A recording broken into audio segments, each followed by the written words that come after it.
Fuller Field for Game 2 of the CCBL Western Division opening round between the Bourne Braves and your Falmouth Commodores.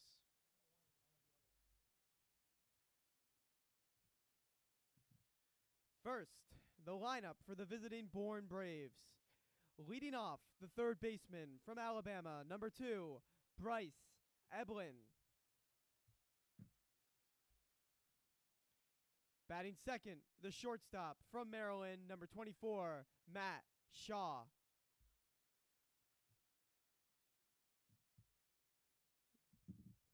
Batting third, the center fielder from UNC, number 21, Mac Horvath. Batting fourth, the first baseman from Rutgers, number 28, Chris Brito. Batting fifth, the left fielder from Rutgers, number 27, Evan Slight.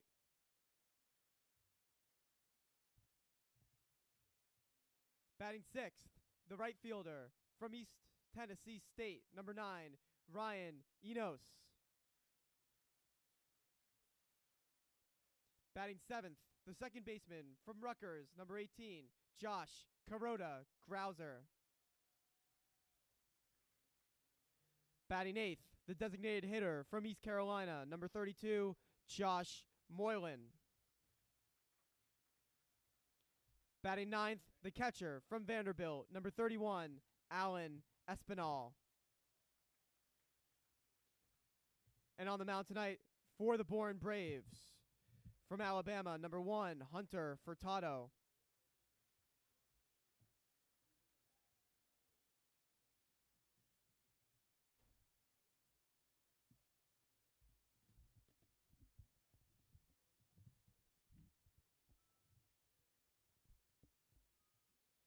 And now the starting lineup for your Falmouth Commodores. Leading off, the shortstop from Duke, number 4, Alex Mooney. Batting second, the second baseman from Florida, number 7, Colby Halter. Batting third, the left fielder from Arkansas, number 9, Chase Borfin. Batting fourth, the center fielder from Alabama, number 24, Andrew Pinkney. Batting fifth, the designated hitter from Arkansas, number 10, Peyton Stovall. Batting sixth, the right fielder from South Florida, number 16, Drew Brutcher. Batting seventh, the catcher from Oregon, number 12, Josiah Cromwick. Batting eighth, the first baseman from Oregon, number 33, Jacob Walsh. Batting ninth, the third baseman from Oklahoma, number 1, Anthony McKenzie. And on the mound tonight from Oklahoma State, number 23, Juaron Wattts Brown.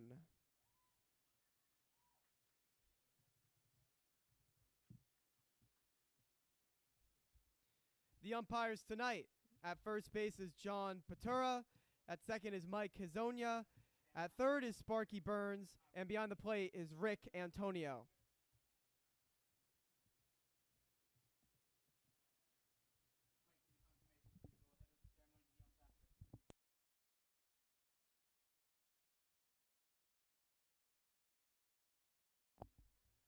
Please join us in honoring Chuck Sturtevant this evening.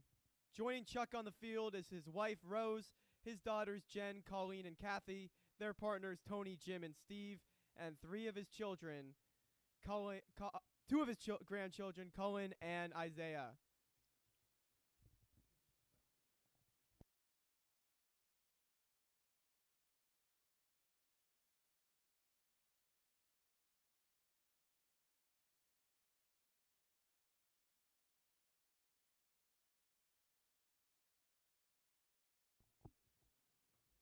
Chuck has been an integral part of the Falmouth Commodores and the Cape Cod Baseball League for the past 36 years. He first became involved with the organization in 1986 when he donated $100 for game balls and bats. The next year, Chuck became the president and general manager of the club. He has also been the treasurer of the organization, and he will retire from his second stint as team president at the end of the season.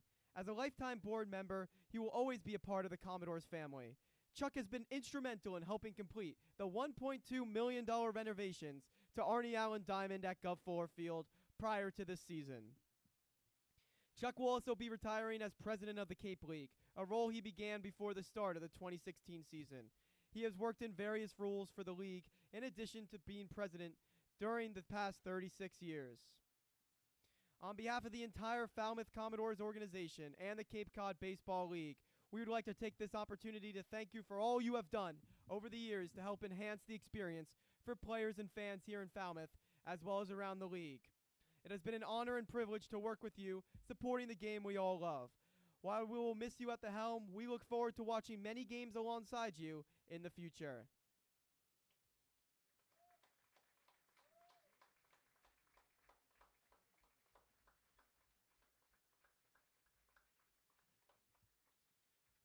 Presenting Chuck with a signed team photo is the Commodores team doctor, Don O'Malley.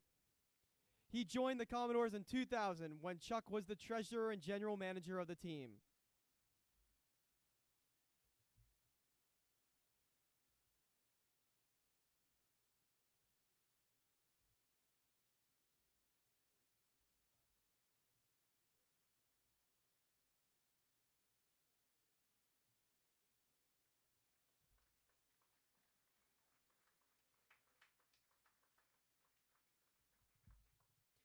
And now for some words from Chuck himself. Thank you, everyone. It's been a great 36-year run, and I can't thank my wife and my family for all the support they gave me all these years. But I also like to thank all the board members from the league that are here, the Commodore board. I know you all contribute hundreds of hours year in and year out to make this the best summer league in the country. To the players on both sides, it's strange that I was a GM for Bourne for 4 years and for Falmouth for many more. And I can't thank you enough for all you've done and all you can accomplish going forward. And hopefully you learned from what you played here today and over the season. Again, thank you from the bottom of my heart. Thank you.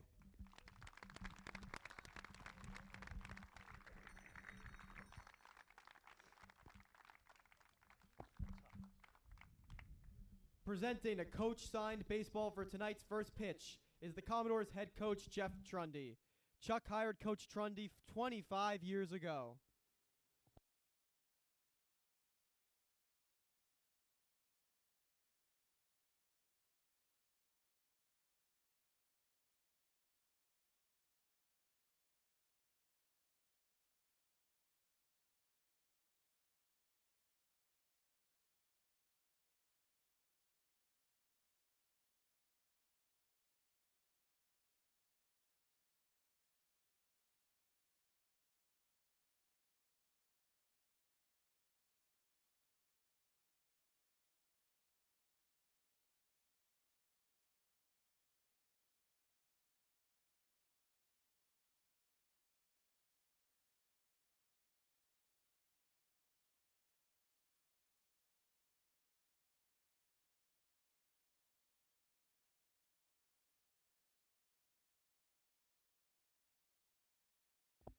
All right, Chuck, let's see a strike.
Sydney DeSilvia. Sydney is from Marion, and she's spending her summer in Falmouth working as a lifeguard at New Silver Beach. She will be a sophomore this fall at Belmont University in Nashville, Tennessee, where she is studying psychology with a minor in legal studies. Sydney has been singing since she could talk, writes her own music, performed in her high school's musical and choir, and continues to perform for private events. Sydney was the recipient of the Sippican Choral Society Award for the town of Marion, based on her 4 years of choir at Tabor Academy. Please rise and remove your caps for the performance of the national anthem. Oh, say, can you see by the dawn's early light what so proudly we hailed at the twilight's last gleaming, whose broad stripes and bright stars through the perilous fight o'er the ramparts we watched were so gallantly streaming, and the rocket's red glare, the bombs bursting in air, gave proof through the night that our flag was still there. Oh, say, does that star-spangled banner yet wave for the land of the free and the home of the brave?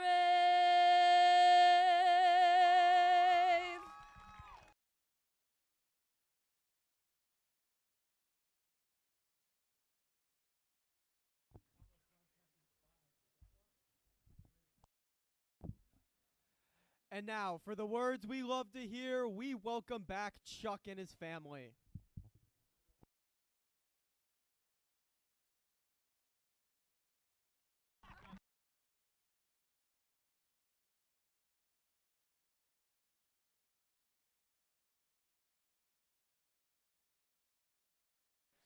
Down 1-0 in the first round playoffs, the Falmouth Commodores now face elimination. But Guv Fuller Field has at least one more night planned under the lights this summer today in Game 2.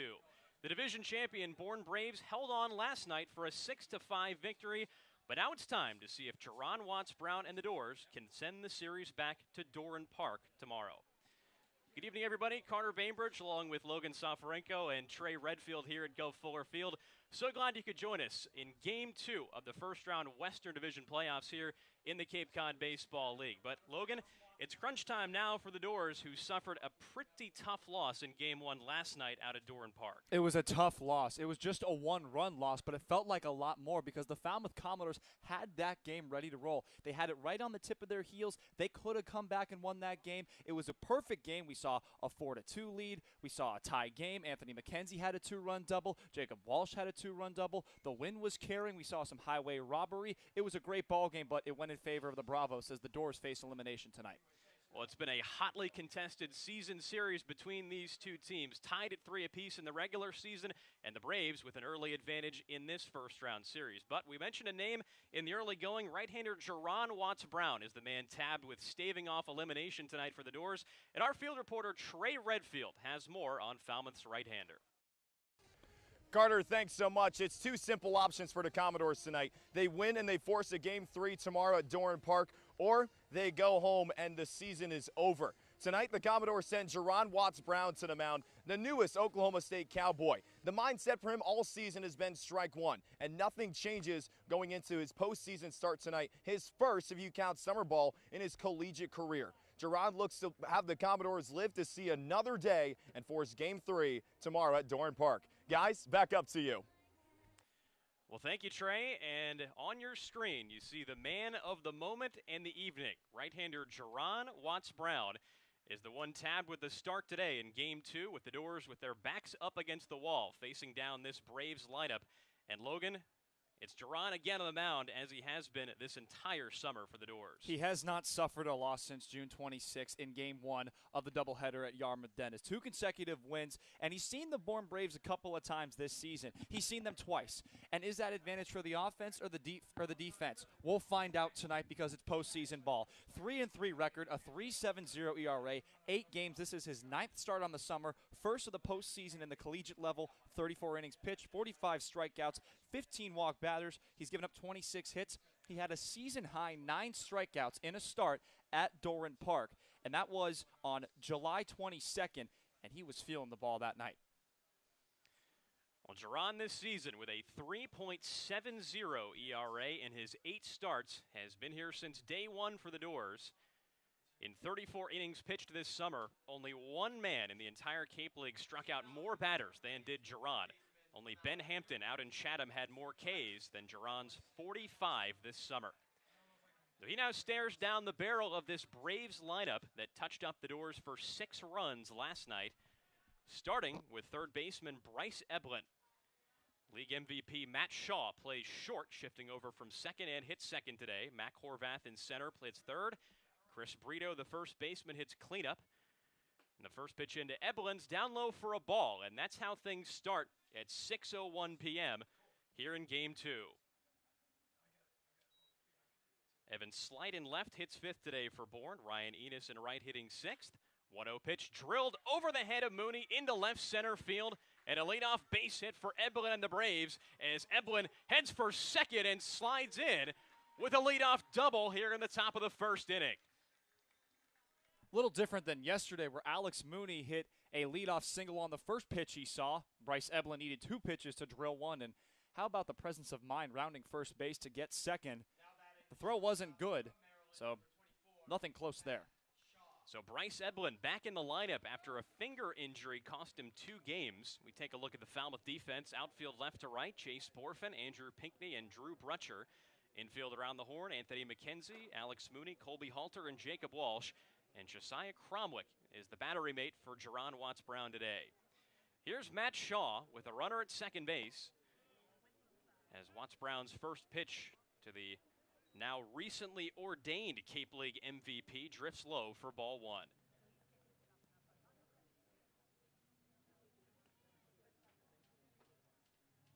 Shaw righty bat with Horvath on deck, and we'll round out the bottom third in the Bourne order after this pitch. 1-0 to Shaw, pumped in for a strike, and it's 1-1. 91 miles an hour on the radar gun for Juaron here in the first inning. Josh Kuroda-Grauer, the second baseman, hits 7th for Bourne today. Josh Moylan DHs and hits 8th, and Alan Espinal, the catcher, will hit 9th today for the Braves. 1-1 delivery from Wattts Brown. Shaw pops this one up right side. Halter and Brutcher over in right giving chase. It's Brutcher underneath it to make the catch. Eblin stays put at second, and there's out number 1 here in the top of the first. And a big out right there because the Commodores have kept Matt Shaw in check as far as the hit category goes because the Maryland Terrapin is now still searching for his first base hit of this series. They're trying to get him to attack, spoil pitches, get jammed, and pop stuff up just like that. Shaw in the series now in a game and 1 at bat, 0 for 4 with a walk. Mac Horvath now stands in with Eblin at second base and 1 out.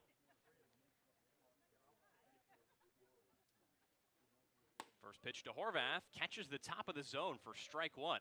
It's 0-1 on Horvath, the UNC product, who went 1 for 3 yesterday with 2 runs scored and a walk to his credit. Hitting in the number 3 spot today and playing center. Eblin at second with good speed. 0-1 off the fists, foul right side and well out of play. It's 0-2. Well, Juaron Wattts Brown is known for that slider and the curveball. He loves his off-speed stuff, but don't be deceived if you see a couple of fastballs on consecutive pitches. He's got some velocity. That came in at 94 from the gun. Well, Wattts Brown has a 4-seam and a 2-seam fastball, low 90s, topping out at 96. A slider, a curveball, and a changeup in his arsenal. 0-2 on the way to Horvath, rather. Fouled back, and it's 0-2 still. 92 on that fastball from Wattts Brown. I see a lot of foul balls today. Heard a lot yesterday. A lot of them went into the construction area at Doran Park. And they're going to be to the right side. Well, this Braves lineup is right-handed heavy, so if they're late on any pitches, they're going to be fouling them the other way. 0-2 delivery off the end of the bat. Bouncer to second. Halter corrals and throws just in time to get out number 2. Eblin on to third as Horvath rolls into the second out here in the top of the first. A lot closer than the Falmouth Commodore defense would have liked it. I actually was waiting for the first base umpire, John Petula, a little bit because that was a very, very close call. So here's Chris Brito. Wattts Brown's not out of the woods yet, now dealing with the Bourne first baseman. Hit 286 on the regular season. First pitch to Brito, catches the outer half, a breaking ball, and it's 0-1. Well, Brito was an all-star this summer, 14 doubles, 5 home runs, 22 driven in for this Rutgers product. 0-1, just misses the outer half, it's 1-1. This Bourne lineup is one of the league's best, tied for 4th in runs scored on the regular season, with the 3rd most hits out of any team on the Cape. 1-1 to Brito, fouled back, 1-2, 94, the fastest pitch so far today that Wattts Brown has thrown. And again, back-to-back fastballs. And both times have been foul balls. That is on back-to-back fastballs. Well, Juaron challenging these Bourne hitters early and trying to wriggle out of a jam that began with a leadoff double. On the 0-2, Brito looks at strike 3. And that's how the top of the first inning ends. The first punch out of the day for Juaron Wattts Brown. And 3 years to the day since the Dores last played a playoff game in this building, Falmouth sends its 1-2-3 hitters up to hit for the first time. Mooney, Halter, and Borfin coming to the plate when we return. Want a house of Falmouth Commodore? Be sure to sign up to become a host family today. Hosting a Cape League player can be very rewarding.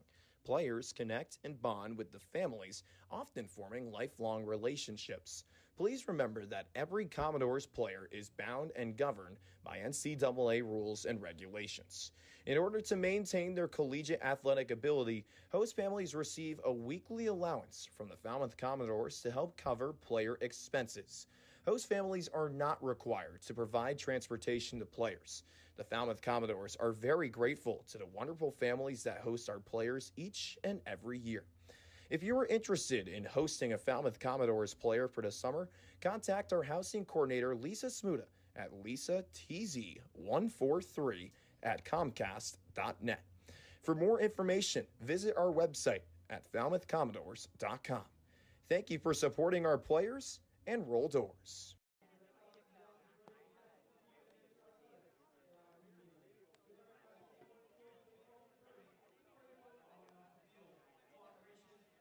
Well, the Commodores are up to bat for the first time today in Game 2 of the Cape League Western Division first-round playoffs, trailing Bourne by a game. It's Alex Mooney, Colby Halter, and Jace Borfin starting things today for the Dores at the plate, facing left-handed starter Hunter Furtado. Yeah, Hunter Furtado this summer, an 0-1 record in the regular season. Don't be deceived by that. The last time he faced the Commodores, he was filthy. He struck out 6 batters in a row before that controversial play with Peyton Stovall that was down that first base line. After that, the Commodores put up an inside-the-park home run. Hunter Furtado finished that line with a loss, 5 innings, 4 earned runs, but he does have 19 strikeouts to his name in the regular season, and the Commodores hit 188 against Southpaws this summer, so the Bourne Braves have that in their favor. Well, Furtado walked only 5 batters in 21 and a third innings, along with those 19 strikeouts that you said. And in his last start against the Dores, was throwing shutout ball through his first 4 innings before things got out of hand in the 5th. Alex Mooney now stares down Furtado, starting things here in the bottom of the first inning. First delivery to Mooney, taken on the outer half, a breaking ball at 74. Strike 1. Alex Mooney playing short, leading off. Colby Halter playing second, hitting second. On the 0-1, Mooney cuts and misses. 0-2 the count. Jace Borfin playing left, hitting third. Andrew Pinckney cleans up and plays center today. Peyton Stovall at DH in the number 5 spot. Brutcher, Cromwick, Walsh, and McKenzie round out the lineup as Mooney fouls the 0-2 back. And it stays 0-2 on the Falmouth shortstop. That was disgusting. The first pitch he went to a 74-mile-per-hour hook, then went to a fastball, and then went to a changeup. All pitches in the arsenal on display right here. Furtado with a fastball, 92 to 94. He's topped out at 95. Curveball, low 70s, high 70s, low 80s, I should say, and a low 80s changeup. 0-2 the pitch to Mooney. Foul the other way, down the right field line, and over towards the bleachers. Stays 0-2 on Mooney. So we're just underway here at Guv Fuller Field. Commodores looking to crack the scoreboard for the first time today and perhaps stave off elimination in the playoffs for one more evening. 0-2 sawed off the end of Mooney's bat on a foul ball to the right side, and Alex needs new lumber. That one's got to hurt too. I talked about it with the Bourne Braves offense. We're going to see some foul balls. We're also going to see Alex Mooney work some at-bats. That means taking some pitches, finding the ones you like and don't like, but it also means spoiling the ones you don't like. Matt Shaw did that last night on an at-bat where he fouled off 5 consecutive foul balls with 2 strikes. Sometimes the best hitters on every team will do just that. So here's Mooney coming back to the plate, this time with some new firewood. Count still 0-2 after a couple foul balls.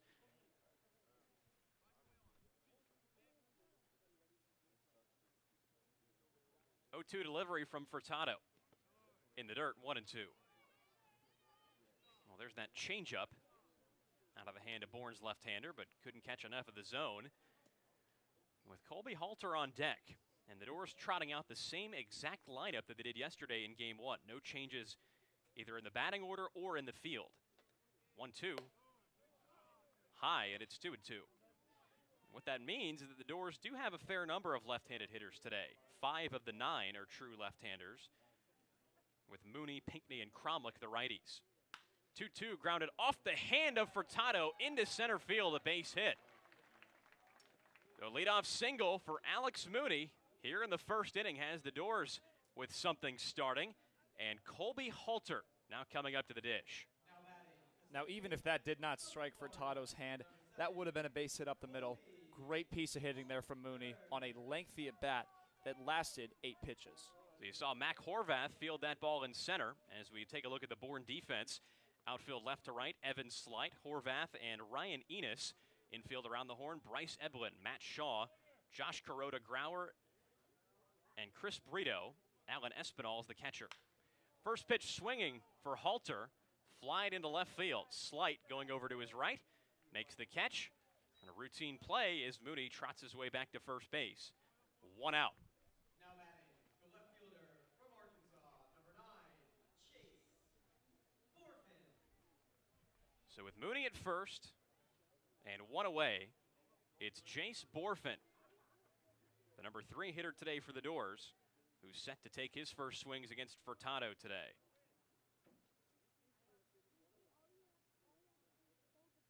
First pitch, Borfin checks his swing, but it's a called strike.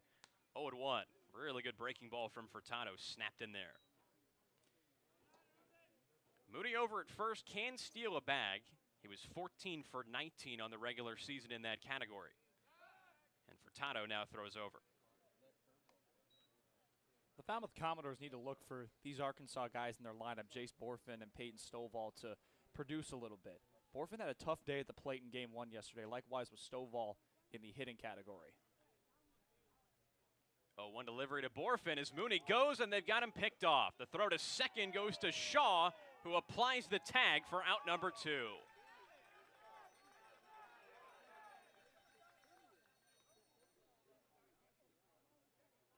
So Mooney caught out at second base as now Scott Landers is arguing with home plate umpire Rick Antonio. That's because the home plate umpire Rick Antonio is actually saying that Mooney is safe. The Falmouth dugout is saying, Alex, stay on the bag, because you might have gotten a safe call from the home plate umpire who overruled the second base umpire, Mike Hinojosa. And that's what Scott Landers is arguing.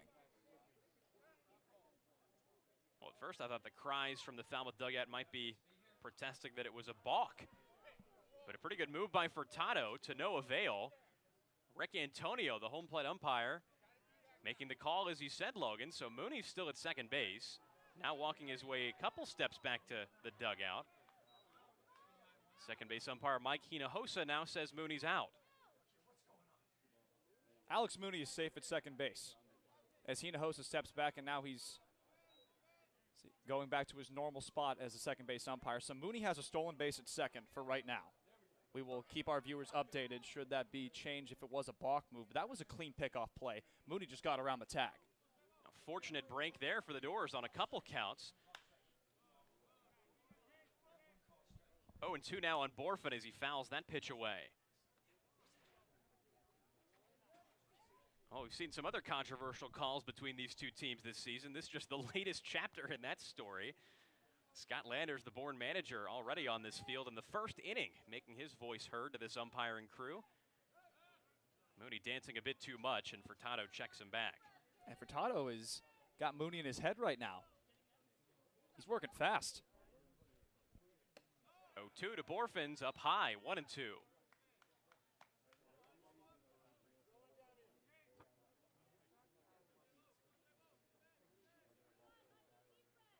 Typically, you'd see a crew chief be the one to overrule a call on the field. I suppose Rick Antonio behind the plate's assuming that role today. Mooney at second, one down. The 1-2 delivery to Borfin. Swing and a miss. Had Jace way behind on a fastball elevated. And there's your second out here in the bottom of the first with Andrew Pinckney coming up. Elevated fastball. We haven't seen that today from Hunter Furtado. That's a filthy pitch, and if he can get that to work in his favor against lefty batters, it's going to be difficult for the Falmouth Commodores to just put the ball in play. And you see already how Furtado struck out 7 Commodores the last time he faced them through 5 innings. He looked very impressive through the start of that game before things got a little out of hand in that 5th inning. First pitch to Pinckney's low and away, 1-0.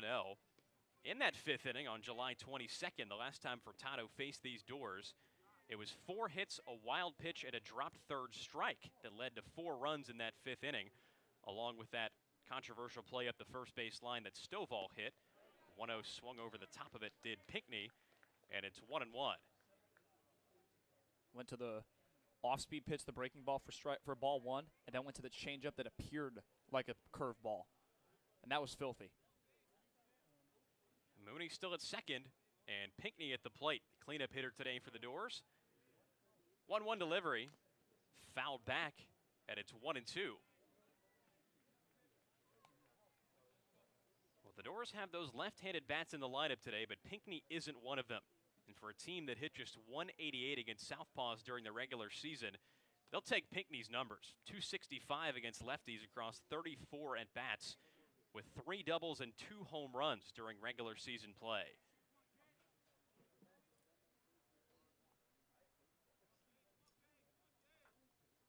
Furtado trying to prevent Pinckney from driving in his first run of this series. Mooney goes for third on the pitch. It's outside 2-2 as Mooney slides in with his second stolen base here in the first inning. How about the jump? That throw wasn't even close. We see a lot of close tags over there with Alex Mooney. But fantastic steal. Second of the inning, second of the postseason.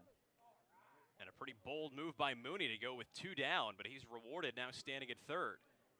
2-2 to Pinckney. Swing and a miss. Got him fishing at a breaking ball low. The throw on to first completes the strikeout. And that's how the first inning ends. The Dores get a leadoff single and a couple stolen bags. But we head on to the top of the second inning here at the Guv in a scoreless tie.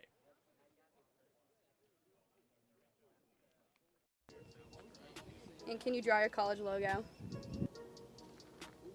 Nice. There we go. I can That's see actually it. good. That's I can actually see really it. good.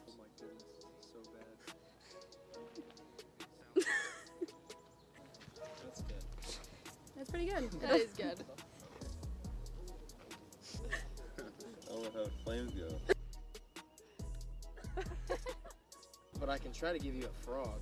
Looks more like a pig than a frog. That's no frog. That's wrong. bad. That's more like a. That's bad. I know it's got like a weird. Wow, okay, yeah, no.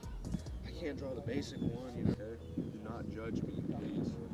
Very stressed. Okay, ready? Yeah. We gotta erase puddles right there. There's Kind of looks like a turkey. That's actually really good. That's really good.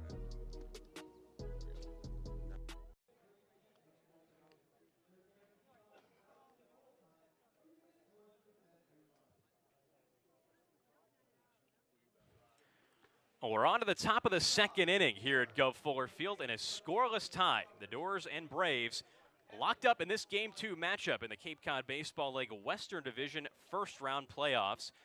As you now see some cloud cover beginning to roll in beyond left center field. It's sort of been inching closer since first pitch in this game as Juaron Wattts Brown deals with Evan Slight. It's a nubber off the inside part of the bat. Walsh at first, Fields to Wattts Brown covering. And there is out number one very quickly here in the top of the second. Very quickly, but what was not quick was Evan Slight running down that first base line. Took a little longer to get out of the batter's box, but nevertheless, a quick 3-1 ground out. We saw this about 3 weeks ago with Juaron Wattts Brown making a fantastic acrobatic play at first on a 3-1 ground out. So Evan Slight, the Bourne left fielder, retired. Here's Ryan Enos, the right fielder, who looks at ball one down low. It's 1-0. So the Dores wearing their Friday red jerseys today, not their usual home whites. 1-0 pitch on the way to Enos, who shows bunt but takes a strike. 1-1. Well, these usual Friday reds are worn around the league, so Falmouth, one of the teams doing it today, and the red standing for Remember Everyone Deployed. See the camouflage hats as well in support of the military. 1-1 to Enos, ripped foul left side, 1-2. Well, Logan, you mentioned it earlier. You were predicting a lot of foul balls today, at least through an inning and an out. We've seen quite a few. I said they'd be to the right side, too, so these are good hitters. They're going to choose the pitches they like. 1-2 delivery from Wattts Brown. Fastball outside, 2-2. And with that comes a lot of fastballs from the pitchers. That means they're throwing it, and that means the batters are seeing it. You got to be careful with that the second time around. On the 1-2, Enos pops it up off the end of the bat. Pinckney jogging in from center to his left. A couple more steps to make the catch for out number 2 here in the second inning. Well, the wind played with that one just ever so slightly, right as Pinckney was camped underneath it. But Andrew has been all-star Gold Glove caliber center fielder this season for the Dores and started in that position in the All-Star game for a reason. Now it's Josh Kuroda-Grauer who takes up high for ball one, and the count's 1-0.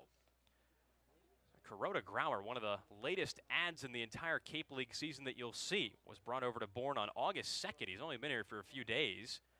1-0 breaking ball snaps in for strike one. 1-1 on the hammer from Wattts Brown.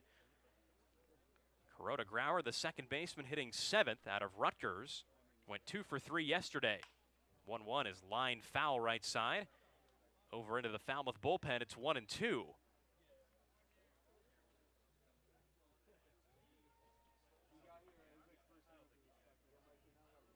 The 1-2 delivery from Wattts Brown. Popped up off the fists back of the plate. And it stays 1-2. Well, yesterday the Falmouth Commodores saw 3 straight Scarlet Knights in Chris Brito, Evan Slight, and Josh Kuroda-Grauer. They're splitting it up today, the Bourne Braves, because they have Ryan Enos in the middle of that 3 group. 1-2, got him swinging. And that ends the top of the second inning. Wattts Brown gets his second strikeout today and sits the Braves down 1-2-3. Stovall, Brutcher, and Cromwick due up for the Dores in the bottom of the second when we return in a 0-0 tie. Hey there, Commodore fans. Thanks for joining us and cheering on your Falmouth Commodores. Want to take a break from the action? Come make a visit to the merchandise booth. Check us out behind home plate. We have a bunch of new designs for you to purchase, from hats to shirts, jerseys, crew necks, wine glasses, and even baby bibs. You think of it, we probably have it. From youth sizes to even adult double XLs. We have everything you need for family and friends. Be sure to come say hello and get a piece of Falmouth merch. Make a trip before we close up shop in the 9th inning. See you soon, and roll Dores.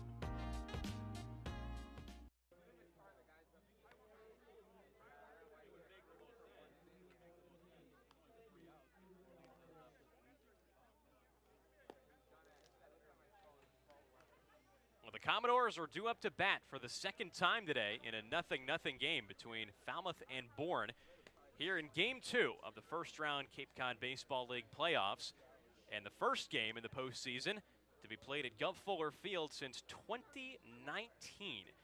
Exactly 3 years ago today, the Dores played Katuitt at this field in Game 1 of the 2019 semifinals in a series that Falmouth would eventually lose. No Cape League in 2020 and no playoffs for the Dores in 2021 kept these fans waiting for quite a while, but they're being rewarded now with the Dores facing the division rival Braves in the first round, and Peyton Stovall, the DH and number 5 hitter, stepping up to the plate here in the second inning to lead things off against left-hander Hunter Furtado.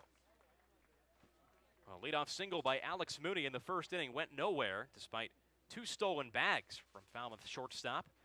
Mooney was stranded at third, and the inning was ended as Stovall takes low for ball 1 here in the bottom of the second. Get used to this guy taking pitches. He was hit by a pitch twice yesterday and walked after falling behind in the count 0-2. 1-0 delivery to Stovall. This time he takes a strike, and it's 1-1. So 1 hit for each team so far. Bryce Eblin had a leadoff double for Bourne in the first, but was also stranded at third base. No score so far. 1-1, Stovall takes another strike, a breaking ball on the outer half, 1-2. Good frame job there from Alan Espinal.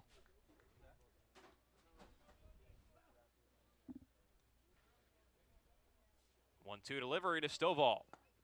Down it low with a changeup, and Stovall went after it. The throw on to first to complete the strikeouts in time, and that is the 3rd consecutive batter that Furtado has struck out in this game. Where have we seen this one before? At Doran Park, where the Commodores went down 1, 2, 3, 4, 5, 6 via way of the K. So Brutcher's got to snap it for the Commodores, but if you're Furtado right here, you got to keep going to your arsenal. Mix it up, but don't be afraid to go to consecutive pitches that are the same one. First offering to Brutcher. Just did miss the outer half, but not by much. It's 1-0. So Brutcher playing right field today. Just had what ended up being a very, very solid Cape League season for this University of South Florida Bull. Started out with a very difficult June, was hitting 135 at the end of the month, but statistically was the Dores' best hitter through the month of July. Played almost every day, hit 325 last month. 1-0 pitch, sky into left, down the line. Slight giving chase, now rounds it off towards the foul line. He tumbles and makes the grab. Well, the wind gusting through here at the Guv played tricks on Evan Slight out in left, but he recovered to make a miraculous play for out number 2 in the bottom of the second and rob Drew Brutcher of extra bases. Miraculous plays in the Bourne outfield is going to be a theme of this series. We saw fantastic defense in center from Nelson Taylor yesterday. Right now, first day today, it's Evan Slight in left. Josiah Cromwick swings at the first pitch and grounds it to third. Eblin, backhand pick, long throw, pulls Brito off the bag, who had to jump, and it now dribbles away from Brito at first base. Cromwick safe, and that's going to be an E5 on Bryce Eblin. Man, what a pick over there at third. Give credit to Chris Brito for even making that close over there at first, because he pulled that down and stepped on the bag. That's an athletic play, but because it was so athletic, that's why he lost the ball. Brito snow-coned it right on the lip of the glove as he leapt up, and then when his feet planted back down on the bag, it was just enough momentum to skew that ball loose out of the glove. The first error of the day belongs to Eblin over at third base as Jacob Walsh takes the first pitch for ball 1 inside 1-0. And you figure for Eblin, who injured his finger on August 3rd on a headfirst slide into first base and then missed the next 2 games, there might be a little bit of rust defensively over there at third base. 1-0 to Walsh is up high, 2-0. So Cromwick with a lucky bounce over there at first base, and Walsh at the plate, who had a great game yesterday. 2 for 4 with a run and 2 driven in on a double. 2-0 to Jacob. Caught the corner for a strike, 2-1. Had a lot of success at Doran Park this year, trying to duplicate that at the Guv, where his numbers aren't so great, especially against southpaws. 2-1 delivery to Walsh. Swing and a miss. Went down to a knee with that breaking ball. 2-2. Nasty from Furtado. But the count's even on the Falmouth first baseman. You talked about his numbers against lefties as well. Walsh on the year hitting .093, at least in the regular season against left-handers. 4 for 43 at the plate. 2-2 delivery. Grounded softly to second. Kuroda Grauer. Underhand flip to first, and that ends things for the Dores in the bottom of the second. Well, Falmouth gets a 2-out error, but can't do anything with it. It's 0-0 as we head on to the top of the third here in Game 2 with Moylan, Espinal, and Eblin. 8-9-1 for Bourne, due up when we return. Favorite song? My favorite song. Proud to be an American. And I'm proud to be an American, where at least I know I'm free. And what's your favorite breakfast food? Oh, my favorite on the West Coast. I don't know if it's a thing back east, but Spam. Wheels or doors?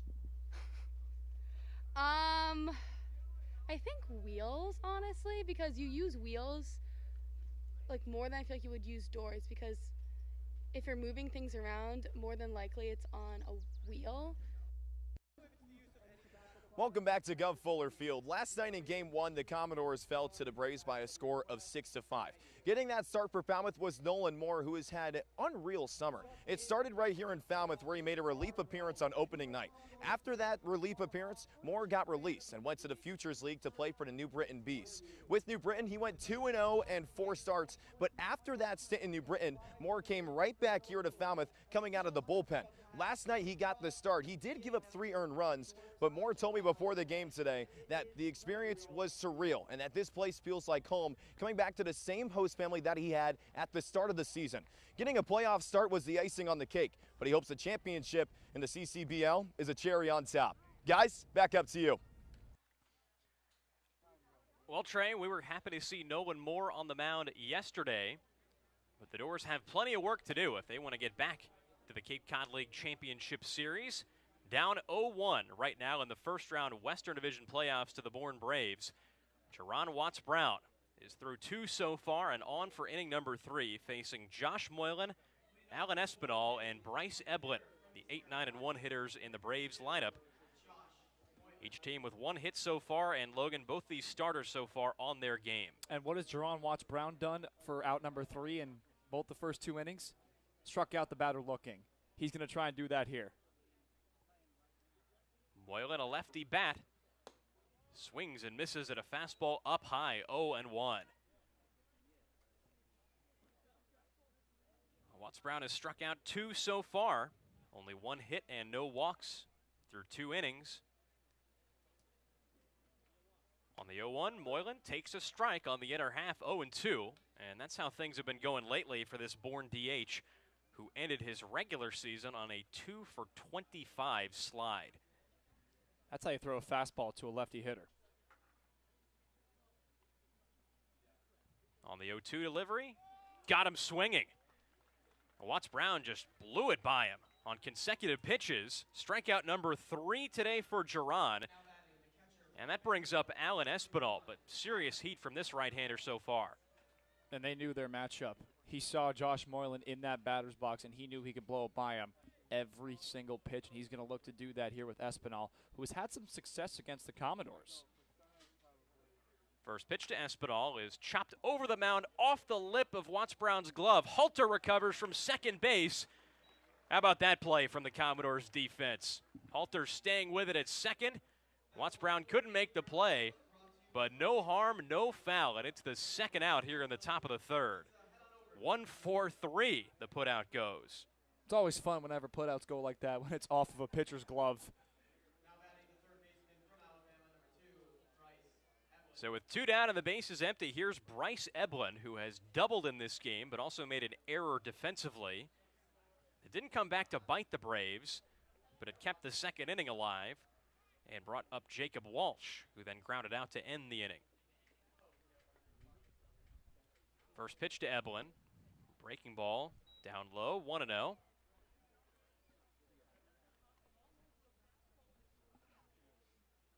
the only hits we've seen today from both sides have been from the leadoff men, Bryce Eblin of Bourne and Alex Mooney for Falmouth. 0-1 delivery to Eblin. Low again, this time with a fastball, 2-0. Yesterday we saw Ryan Enos at third base, I should say. Enos in right today, Eblin at third. 2-0, grounded up the middle. Mooney from short ranging behind the second base bag, and a high throw sails into the Falmouth dugout, out of play, as Eblin jogs his way on to second base. Well, a play that Alex Mooney might have just wanted to put in his pocket, but gave it a shot, and it cost him an additional base. Yeah, they're ruling that a single with a throwing error on Alex Mooney, and that thing went into the camera well, nearly took out one of the Falmouth Commodore camera operators, Ellie Fideli. Good to see everybody's okay, but now here's where it gets interesting. 2 outs. We sound like broken records, but Matt Shaw, the MVP, looking for his first base hit of this series. Shaw so far is 0 for 4, including a fly out today in this Western Division first round. Eblin at second. And the first pitch to Shaw. Snaps in for a strike, 0-1 the count. Well, Shaw was awarded with the MVP award, as we suspected that he would be for quite some time. This guy has just been dynamite this summer in front of the home crowd at Dorn Park, and they gave him a nice ovation.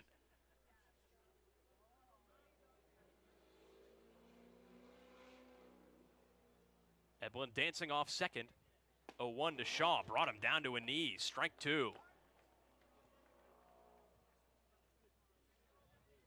Well, Shaw with his .360 average this summer with 10 doubles, 5 driven in, 21 stolen bases. Also plays a good middle infield at second base, at shortstop tonight. Has hit .351 with runners in scoring position this season. And at the plate right here, 0-2 pitch up high, 1-2. Also searching for his first base hit since July 31st at Doran Park against the Commodores. A couple days without a hit. That's a major slump for this guy. Average drop from 376 to 360 to finish the regular season. Shaw 0 for his last 8, including this series. 1-2, caught the corner for strike 3. And that ends the top of the third inning. How about Juaron Wattts Brown finishing off each of his first 3 innings with a flourish. 4 strikeouts today, 3 of them to end innings as we head on to the bottom of the third. McKenzie, Mooney, and Halter due up for the Dores in a scoreless tie.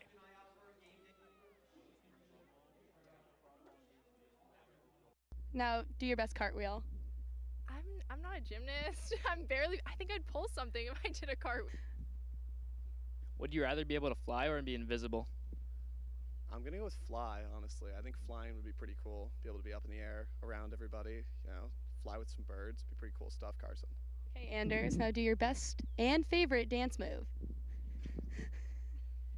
And the rockets red glare, the bombs bursting in air.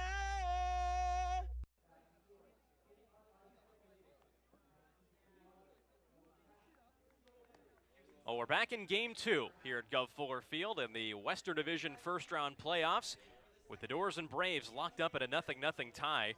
As you take a look at the playoff bracket around the league, of course, Bourne up 1-0 in this series.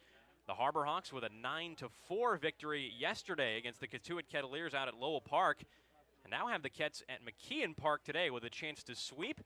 Brewster with a dramatic comeback yesterday, once down 5-0, hit a 2-run walk-off home run at Stony Brook Field over the Harwich Mariners, and they can sweep that series today, those defending champion Brewster Whitecaps. And then the YD Red Sox and the Orleans Firebirds with a game so wild it took 2 days to finish. 12-11 your final score. YD trailed in that game by 7 at one point and had to complete a suspended game at Red Wilson Field this morning and held on against the Firebirds by a run. First pitch to Anthony McKenzie from Hunter Furtado. Drifts low for ball one here in the bottom of the third. The Dores and Braves so far through nearly a third in this game, waiting for the other to blink. Both of these starters have been nails so far. 1-0 to McKenzie. Catches the corner. It's 1-1. 9 unanswered runs for the Red Sox in that game one against the Firebirds. Unreal. 1-1 delivery to McKenzie. Chopper to shortstop. Shaw with a good glove fires on to first for out number one. Well, part of being MVP is being sure-handed defensively. Haven't seen a lot of mistakes from Shaw defensively this year. Only 3 errors in 36 games, splitting time between second and short. It's unreal. The ground he's able to cover. Covered so much ground yesterday at second base. Made some great decisions on some tough hops. Made tough plays look routine. So here's Alex Mooney against Furtado. First pitch down low, a changeup off the dirt, and it's 1-0. So Alex Mooney's the one Falmouth Commodore today to so far crack the hit column against Furtado. A leadoff single in the first. Later stole second and third, but 2 strikeouts ended the first inning for the Dores. 1-0 to Alex. Check swing, called strike. Changeup on the inner half, and Mooney was not looking for that.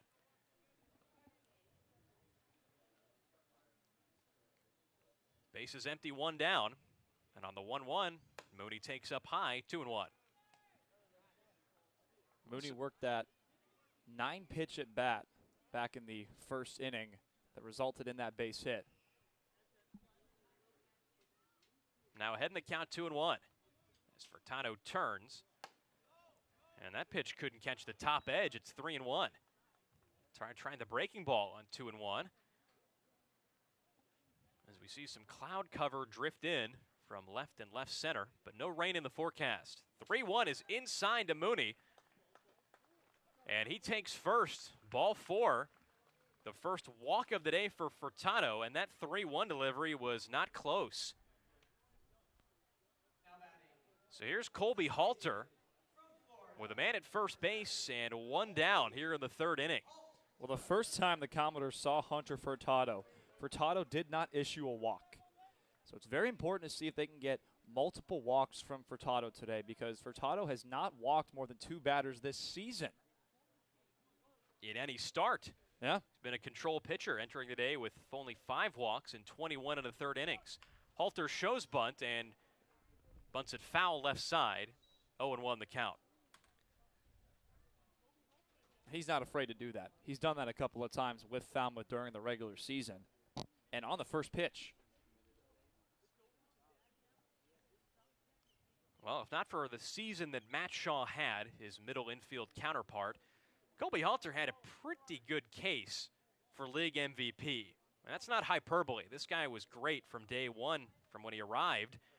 307 average on the regular season, 7 home runs, 7 doubles.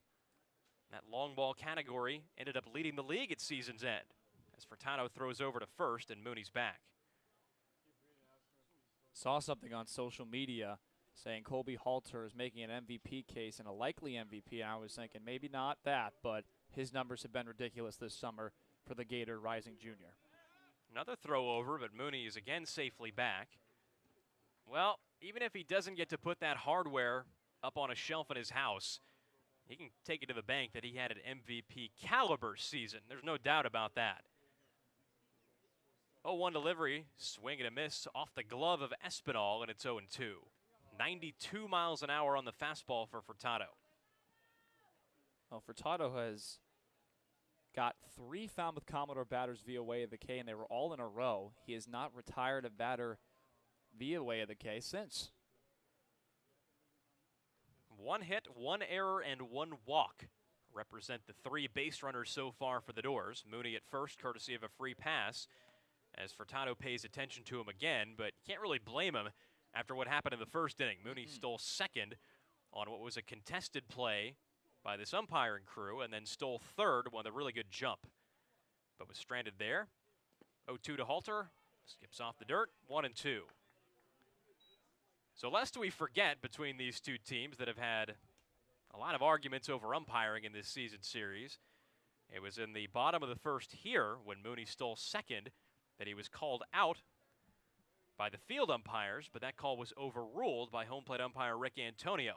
And Bourne manager Scott Landers was not too happy about that. Halter waiting. And the 1-2. Tapped foul on a defensive swing, and Halter stays alive.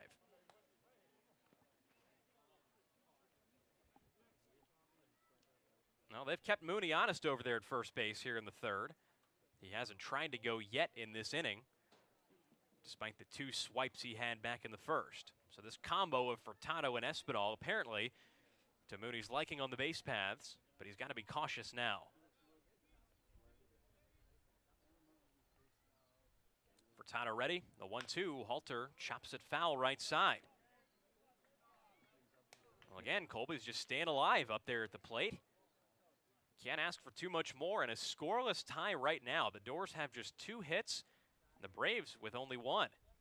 If you're Alex Mooney right now, you're looking at the head of Furtado. How many times he looks over to home and first and the timing in between. That's sometimes where runners will base their decisions whether to go or not. Furtado's going to try his best to disrupt Mooney's timing. 1-2 to the plates, popped up, back of the plate foul. That's what I'm talking about right there. He went quick. A quick nod over to first, then right back at the plate. Did not mess around and wanted that pitch fired to Espinal. Pitch number 7 of the at-bat on its way to Colby Halter. 5 strikes if we're thinking about the foul balls. So you think on this next one he takes his time with Mooney? A little bit more? See how long he looks over. He doesn't. Instead throws over, and Mooney's again back. To answer your question, no. Because there you go. He worked very fast. But Mooney's not even messing around. He's already taking his lead, and Halter wasn't even in the batter's box just yet. And Brito over there at first base for Bourne has been glued to that bag. 1-2 to Halter. Lightly tapped off the mound to the right side. Kuroda Grauer flips to second, too late. And Halter's safe at first base. Mooney in his second on the 4-6 fielder's choice. That's not a play you see every day. And we heard the Bourne defense, I believe it was Chris Brito or even the catcher Alan Espinal saying 1-1, get the out. That could have been a double play, but to what you were saying, it was slowly hit. But here's Jace Borfin, and the Bourne Braves have had his number this series. Jace has been slumping for the Commodores, so he is due, like every great hitter on Cape Cod. With 2 on and 1 out, Borfin is 0 for 1 today, 0 for 6 so far in this series. Mooney at second, Halter at first as Jace calls time. Well, Borfin was the only player in the game yesterday with the same lineup trotted out today who did not get on base at least 1 time or score a run. First pitch to him is inside 1-0 as Espinal now visits the mound.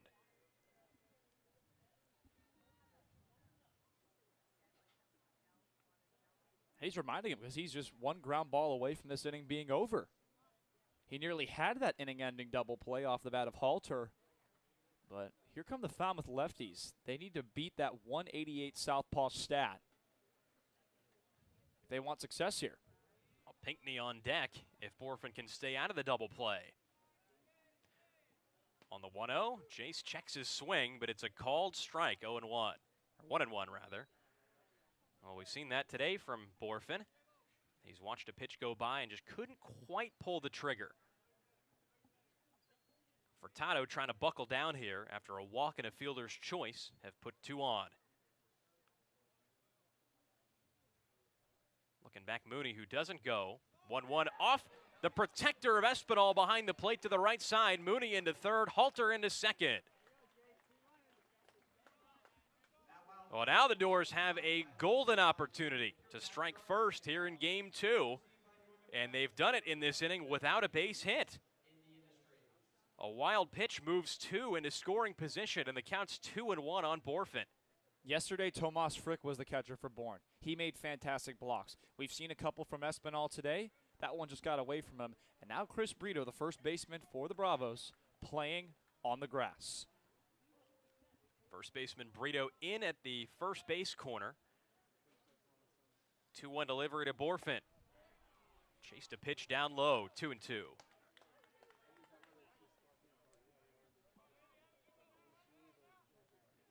Chase on the regular season, 5 for 15 with runners in scoring position, along with 7 driven in as the infield comes all the way in for Bourne.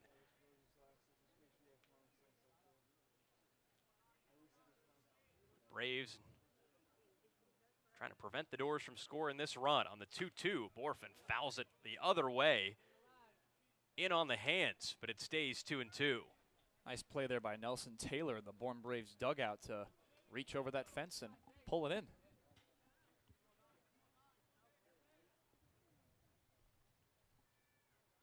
Falmouth trying to put up a crooked number on the scoreboard for the first time today. 2-2 to Borfin, lined into left field. It's going to get down for a base hit. Mooney can walk home. Halter racing around third. He scores. Borfin in his second with a double. And it's 2-0 Commodores here in the bottom of the third inning in game 2. Talked about it in the open. The Arkansas guys were due, and Jace Borfin is an Arkansas guy. Great piece of opposite field hitting, driving in 2, capitalizing on the wild pitch. The inning continues, still just 1 out for Falmouth. Jace Borfin's first hit in the series, and now 7 at-bats, comes in a big spot. He plates 2 with a double down the left field line, and the Dores are up by a pair. Still not finished in this inning, as Pinckney shows bunt and gets it down in front of the plate. Espinal retrieves, and he can't hang on. Pinckney safe at first base. Borfin on to third. And another mistake behind the plate by Alan Espinal. It's ruled an infield single for Andrew Pinckney. Seen a couple of weirdly scored singles off of the bat of Andrew Pinckney this series. That was just another one, but more a miscue on Alan Espinal and Hunter Furtado, communicating as to who was going to get that ball and try and throw out Pinckney. So a wild pitch in this inning, moved 2 runners into scoring position. They later scored. Mooney and Halter did so. And now an infield single off the bat of Pinckney. And Logan, I don't know if you agree with me on this, but if that's a slower batter running down the first baseline, they may give Espinal an error. Absolutely. I would think about that, but nevertheless, that's the factor when it goes into the decision-making for scoring, whether it be a hit or an error. So great defense from Tomas Frick.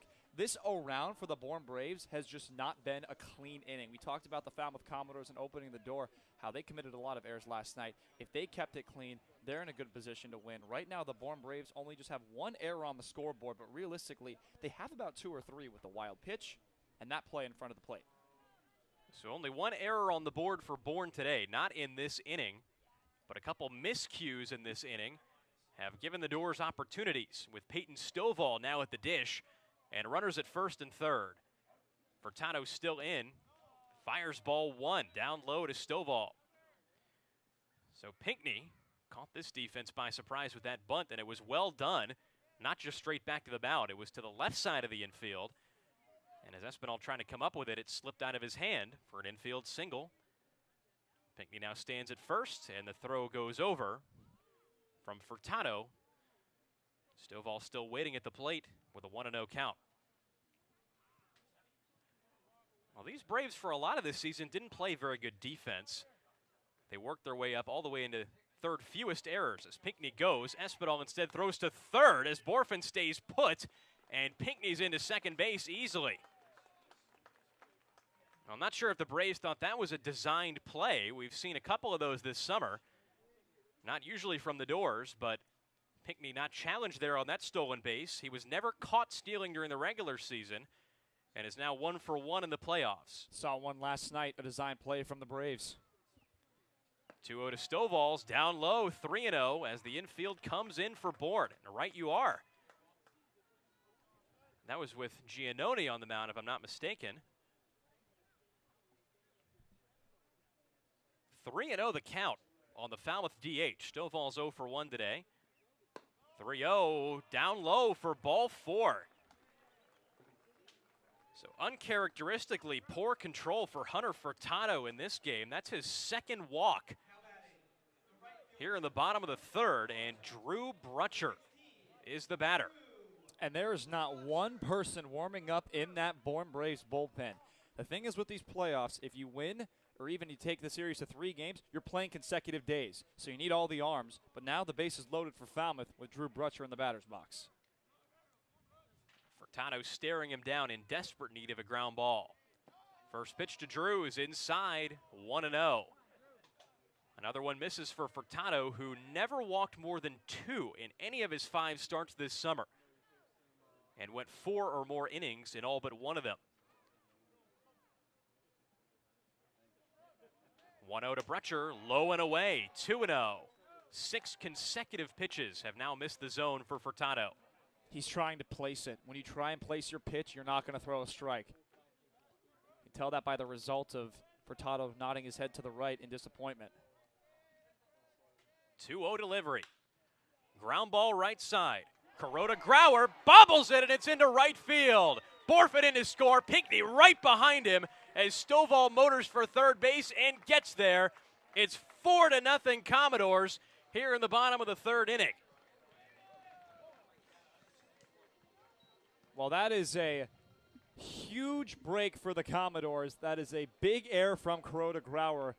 Commodores have Matt Shaw there usually at second base, and John Peck at short. John Peck made some errors last night, so they made a change. It's not working so far.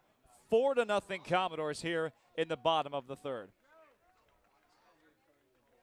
So an E4 on Kuroda Grauer at second base. Plates 2 more for the Dores, who now lead by 4. First pitch to Josiah Cromwick's down low. They appeal to first, and John Petula says no.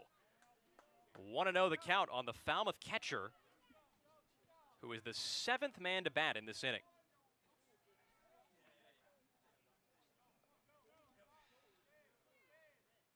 1-0 is lined to left field. Slight coming in for it. Makes the sliding catch as Stovall at first tagged, but now retreats to third. Too shallow for the Dores to take a chance, but there's out number 2 for Bourne. And perhaps that bluff was to maybe see if Slight would airmail that throw with the way this inning has gone.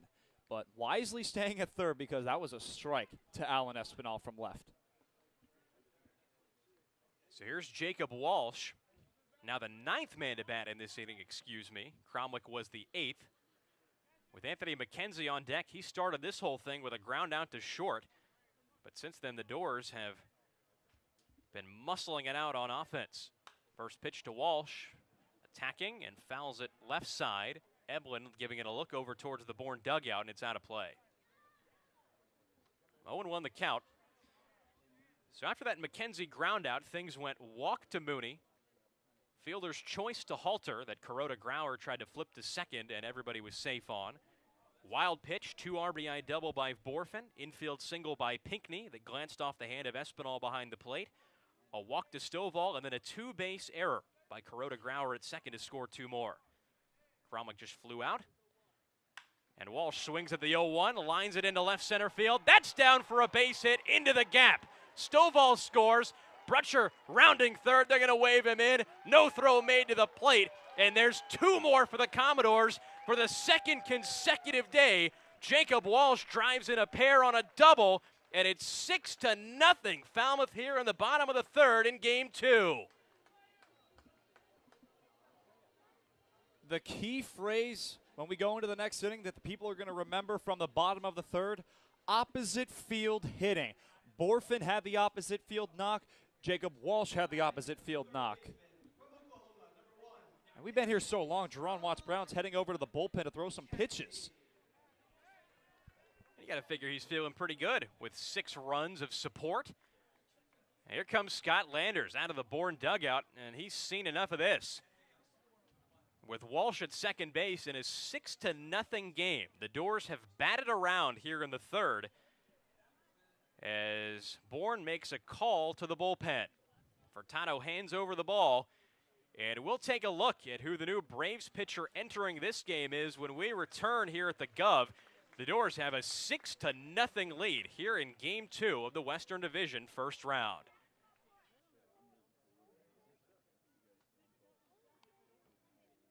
With Commodore, be sure to sign up to become a host family today. Hosting a Cape League player can be very rewarding, Players connect and bond with the families, often forming lifelong relationships. Please remember that every Commodores player is bound and governed by NCAA rules and regulations. In order to maintain their collegiate athletic ability, host families receive a weekly allowance from the Falmouth Commodores to help cover player expenses. Host families are not required to provide transportation to players. The Falmouth Commodores are very grateful to the wonderful families that host our players each and every year. If you are interested in hosting a Falmouth Commodores player for the summer, contact our housing coordinator, Lisa Smuda, at lisatz143@comcast.net. For more information, visit our website at falmouthcommodores.com.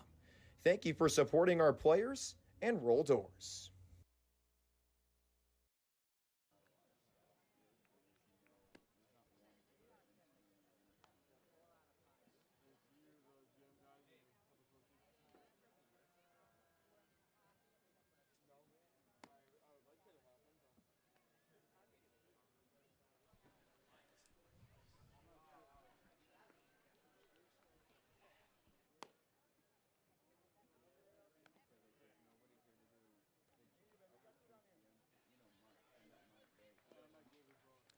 Well, we're back here in the bottom of the third inning with the Dores still batting after 6 runs on 3 hits so far. 2 of them doubles, both of them with the 2 RBI variety by Jace Borfin and Jacob Walsh.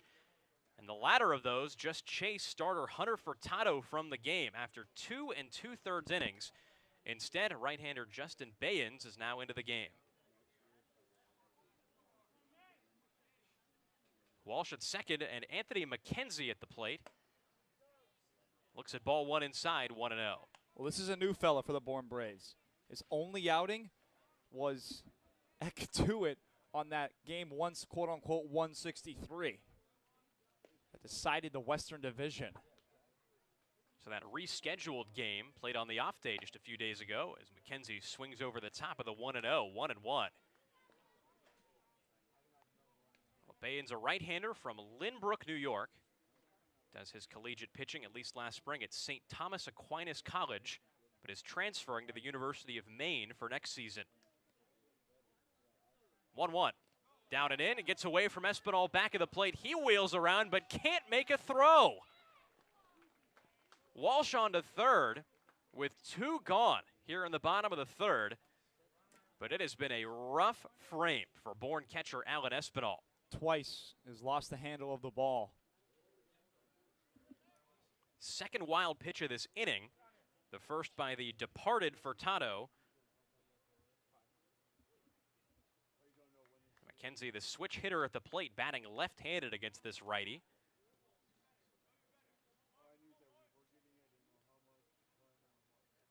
Two-one delivery. Inside and low, but Espinal blocks this one, 3-1. McKenzie hitting from his worst side, at least statistically this summer. 208 hitter against right-handed pitching. 308 against left-handers. On the 3-1, McKenzie lines this one into center field, base hit. Walsh comes in, and it's 7-0 here in the bottom of the third inning in Game 2. RBI single from McKenzie, who has been swinging a red-hot bat as of late. He was 1 for 3 yesterday and now drives in his 3rd run of the series. And with that, Hunter Furtado's line is final. 2 2/3, 4 hits, 7 runs allowed, walked 2 batters, and 3 strikeouts. This is batter number 11 for the Commodores, and realistically, it started with him when he drew that 5-pitch walk. So Mooney began this inning. Mooney walked to start the scoring. First pitch to Alex is down low and away, 1-0. So Bayens already the second Bourne pitcher of the day used. Mooney with his second at bat in this inning. He walked the first time and later scored.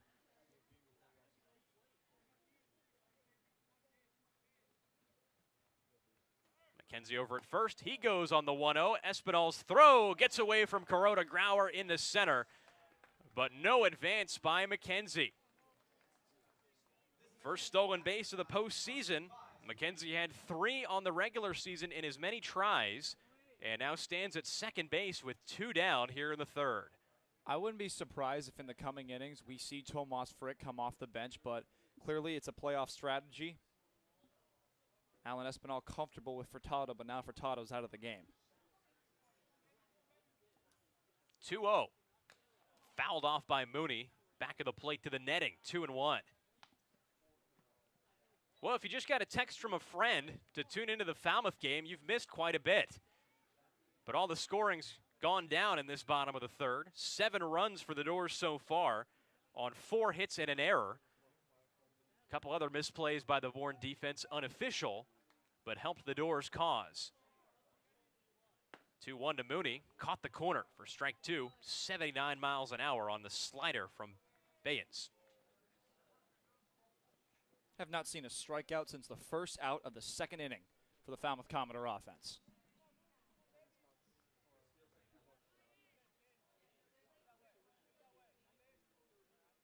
Two-two. Grounded foul into the Bourne dugout. Made it through one of the gaps in that front fence. But the count stays 2-2 on Mooney. All right, you are. The Dores haven't gone down swinging since the first out in the second. That was when Hunter Furtado was still going. Pretty solid through 2 innings, but things just absolutely fell apart for both he and the Bourne Braves here in the third. 2-2. Low and away. Good snag by Espinal off the dirt, but the count goes full on Mooney. Huge snag. I mean, it's already a 7-0 ball game, but anytime you can keep a runner put, that's a win. Mooney, the 11th man to bat in this inning. 7 have scored, with McKenzie at second base. Kuroda Grauer shading towards the second base bag at second. 3-2, grounded a high chopper to first. Brito, nice backhand snag, and the flip to first finally ends the bottom of the third inning.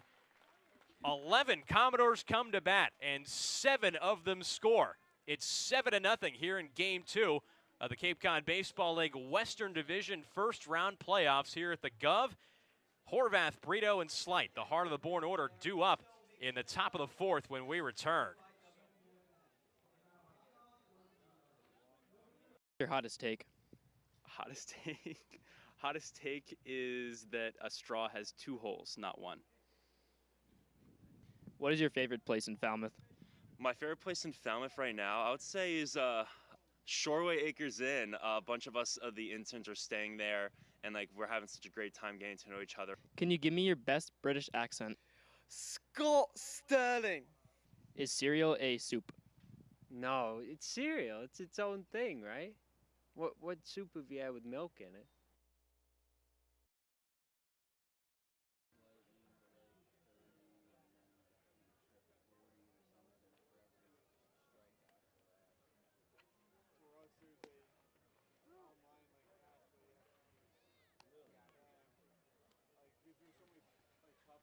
Well, we're headed on to the top of the fourth inning here at Guv Fuller Field. But in case you missed it, the Commodores just broke things wide open against the Bourne Braves here in Game 2 of the Western Division first-round playoffs with a 7 spot in the bottom of the third inning. 11 Commodores came to the plate, and 7 scored on 4 hits and 1 very big Bourne error. A couple other misplays and a pair of wild pitches sprinkled in there as well. But Falmouth making it count here at home as Juaron Wattts Brown deals with Mac Horvath. First pitch attacking and fouls it back 0-1. Well, I talked about it in the pregame show. Juaron Wattts Brown thrives with run support like every pitcher. It's a cliche, but statistically this season, that's how he's gotten his wins. 0-1 to Horvath, drifts outside. It's 1-1. Well, if you watched Juaron the whole summer, you would figure that he pitched a little better than his 3-3 record in 8 starts. Couple no decisions as well. 1-1 had Horvath waving on the outer half, 1-2. For a lot of the season, we called him a hard luck pitcher as well. Oh, absolutely. He was 0 for 3. First 3 decisions were all losses, but got stronger as the season wore along. 1-2 to Horvath, low, and it's 2-2. Opponents in those first 3 outings outscored the Commodores by a score of 15 to 3, or excuse me, 11 to 3. Juaron's gone 5 innings in each of his last 3 starts. Certainly winning territory, especially if you're Juaron, as he has done. If you're giving up only 3 earned runs over your last 19 innings in your last 4 starts, 24 strikeouts over that span as well. 2-2. Fastball couldn't get the outer half, and it's 3-2. A good spot, and Horvath wasn't going to offer, but home plate umpire Rick Antonio gives the Bourne center fielder another pitch. Payoff delivery. Called strike 3. Horvath sits to lead off the top of the 4th. Another K in the books for Wattts Brown. He's got 5 today. And here's Chris Brito, the Bourne first baseman and cleanup man with the bases empty.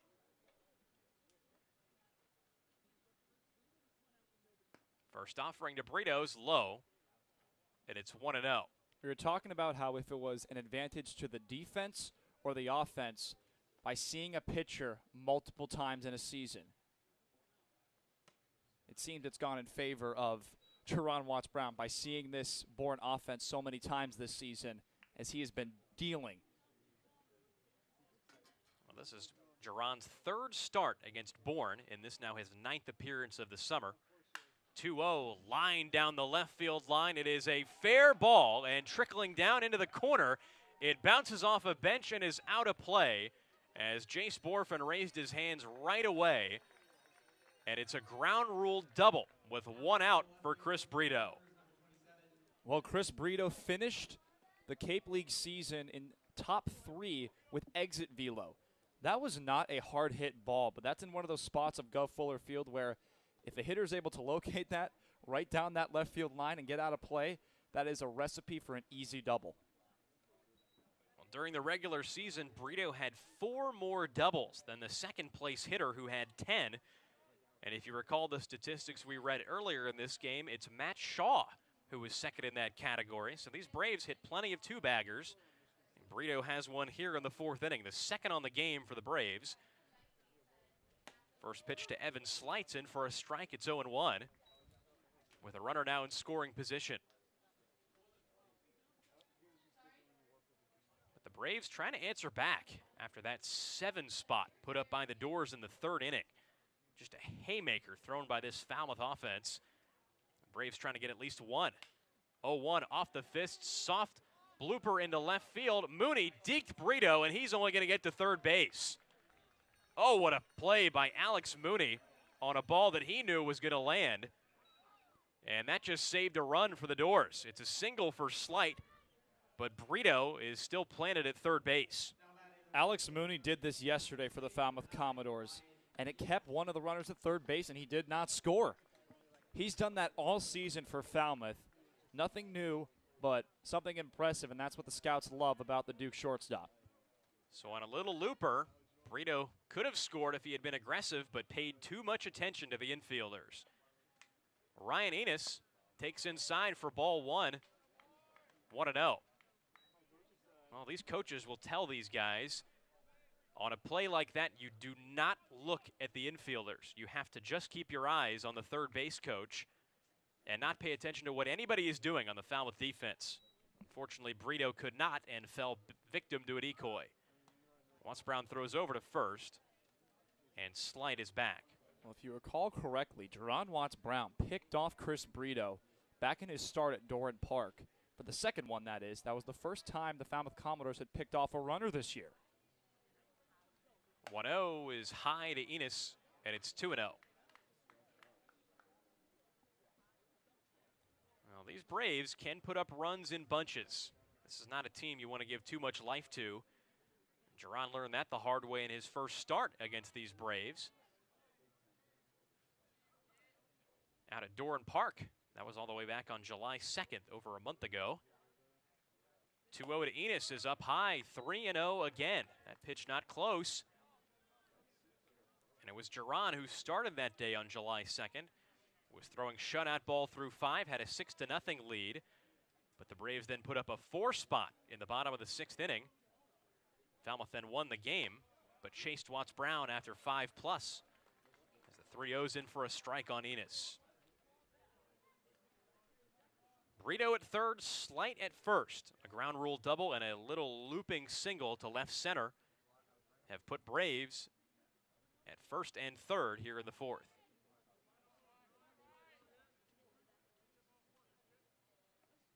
On the 3-1, Enos swings over the top of an off-speed pitch, 3-2. Nasty stuff from Juaron, especially on a fastball count, going to the rest of his arsenal. He trusts his slider enough to go to it.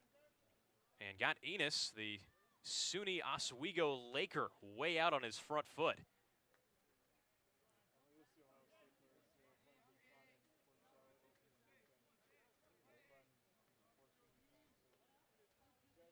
Payoff pitch to Enos. Got him swinging. Filthy breaking ball. And Enos had no chance as it danced over the outer half. There's your second out in the top of the fourth inning. And strikeout number 6 for Wattts Brown today. Did you see that late break? It was filthy. Juaron Wattts Brown was fully behind in this count. And you talked about it. On a fastball count, he trusted his slider, then went to a ridiculous breaking ball. It's filthy, especially with a righty-on-righty matchup. So here's Josh Kuroda-Grauer. First pitch stays away, 1-0. With runners at first and third, the man they call JKG is trying to atone for a couple defensive mistakes today with an RBI. It was Kuroda-Grauer who tried to flip to second in the third inning to get Alex Mooney out and allowed Colby Halter to reach, and then made an error that scored 2. Alex Mooney out and allowed Colby Halter to reach, and then made an error that scored 2 later in the frame as he pops this one up out of play. 1-1 the count. Something to take note of for the Bourne Braves. Their manager, Scott Landers, is on the other side of the fence, standing on the, I guess you could call, warning track, just leaning up and watching the game. He is invested in this inning and invested in this game. There he is right there. Almost looks like he's waiting for a table. 1-1 to Kuroda-Grauer. Line drive, right center field. Pinckney on his horse to his left, dives and trapped it. It's a base hit as Brito comes in to score. Slight onto third, and it's an RBI single for Josh Kuroda-Grauer here in the top of the fourth inning. Now, I know Andrew Pinckney trapped that ball on a dive, but give credit to Drew Brutcher, the right fielder, for backing Andrew Pinckney up, because if that got by him and nobody was there, you're looking at 3 bags right here, and that's the beauty of pitching with a lead. You're allowed to give up a run, and especially when your team gives up a 7 spot, 1 run with 2 outs is not that harmful, but in the playoffs, runs are runs. So the Braves dent the scoreboard for the first time today. It's 7-1 now, as Bourne answers in the following inning after that 7 spot put up by the Dores in the bottom of the third. Mike Landry, the pitching coach, and the rest of the Dores infield now on the mound to talk things over with Juaron, but with no action in the bullpen, you figure this is just to talk some strategy. Absolutely. I mean, you're just 1 ground ball away, 1 pitch away just from getting out of this inning. Got a guy that Juaron Wattts Brown made look silly. Good morning, good afternoon, good night back in the third inning. 3 pitches, 3 strikes. That was Juaron Wattts Brown's 3rd strikeout. So a lot of 3s with Joshua Moylan. Well, Josh Moylan K'd to start the third, like you said, on those 3 pitches, all fastballs. First pitch from Juaron, another one up high, but Moylan gets a piece and fouls it back, 0-1. So the Bourne DH hitting 8th today with Alan Espinal on deck. Moylan's been a fixture of this lineup pretty much all summer since he came over from East Carolina University. On the 0-1, Moylan looks at it down low, 1-1. Well, Scott Landers may not get as much out of this inning as he wants if Wattts Brown can settle down, but he has to be happy that his Braves have answered back directly after an inning where the other team scored. It's the hallmark of any good team.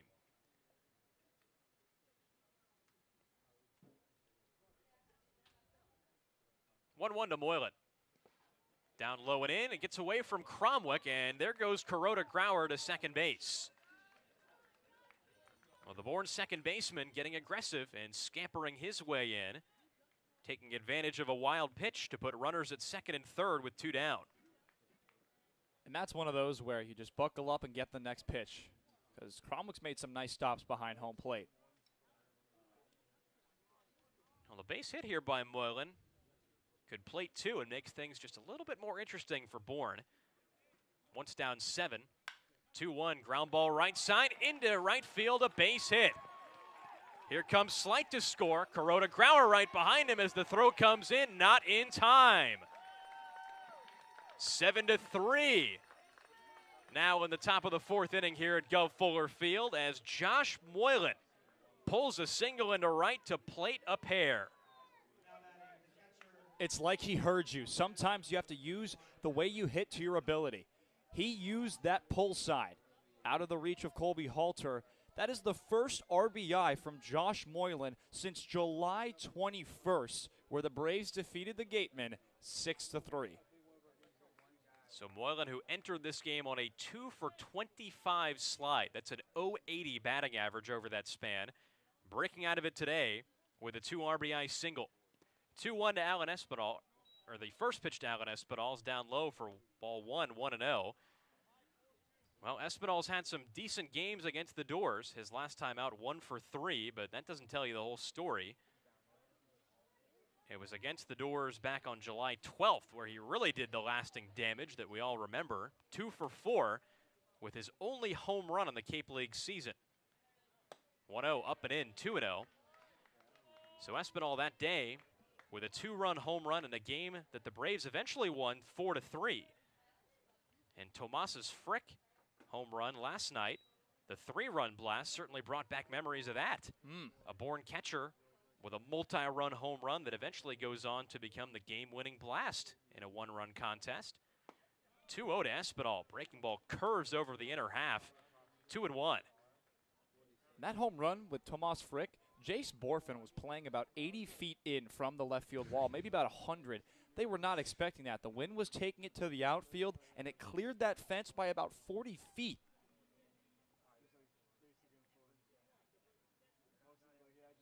Two-1 to Espinal.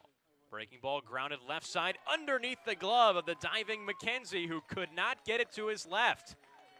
It's another hit for the Braves, their 5th of this inning. And there are runners at first and second here in the top of the 4th inning. Now here comes the top of the order. And I'm looking down at that Falmouth bullpen. I don't see movement, and that's the theme. With pitching in the playoffs, with limits, you expect these guys, no matter what, to finish the inning. And now we see the bullpen catcher, Willie Baker, go out to where all the bullpen arms are sitting adjacent to the Falmouth dugout. We'll see who gets up in just a couple of minutes, but they got to attack Eblin right here. It's been nothing but tumbleweeds in that bullpen so far, as Bryce Eblin now stands in. First pitch to Eblins, down low, 1-0. Well, this inning got started with the 1-out ground rule double by Chris Brito. He later came around to score as Slight, Kuroda Grauer, Moylan, and now Espinal all have base hits. 3 runs so far for the Braves, and they are not done.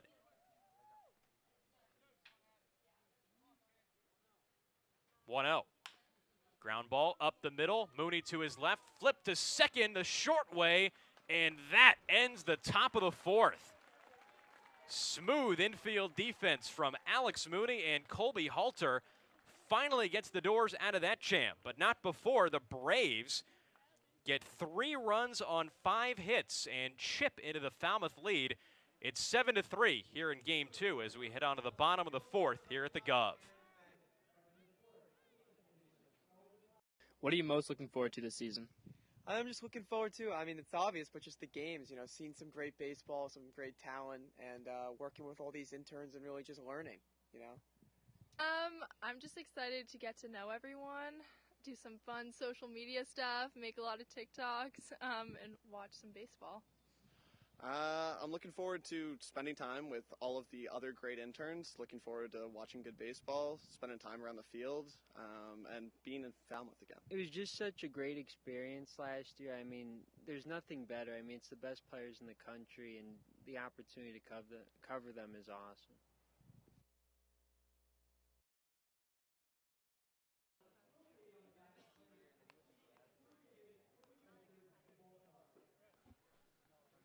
Well, welcome back to Guv Fuller Field, along with Carter Bainbridge and Trey Redfield. Logan Soforenko taking you through 2.5 as we take a look at the scores around the league. Playoff edition, the Whitecaps, the defending champions, have a 3-1 lead over the Harwich Mariners.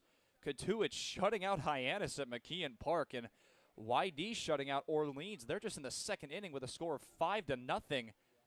Orleans has lights, so that game will finish tonight as the YD Red Sox lead that series 1-0. Katuic trailing in that series to the Hyannis Harbor Hawks 1-0.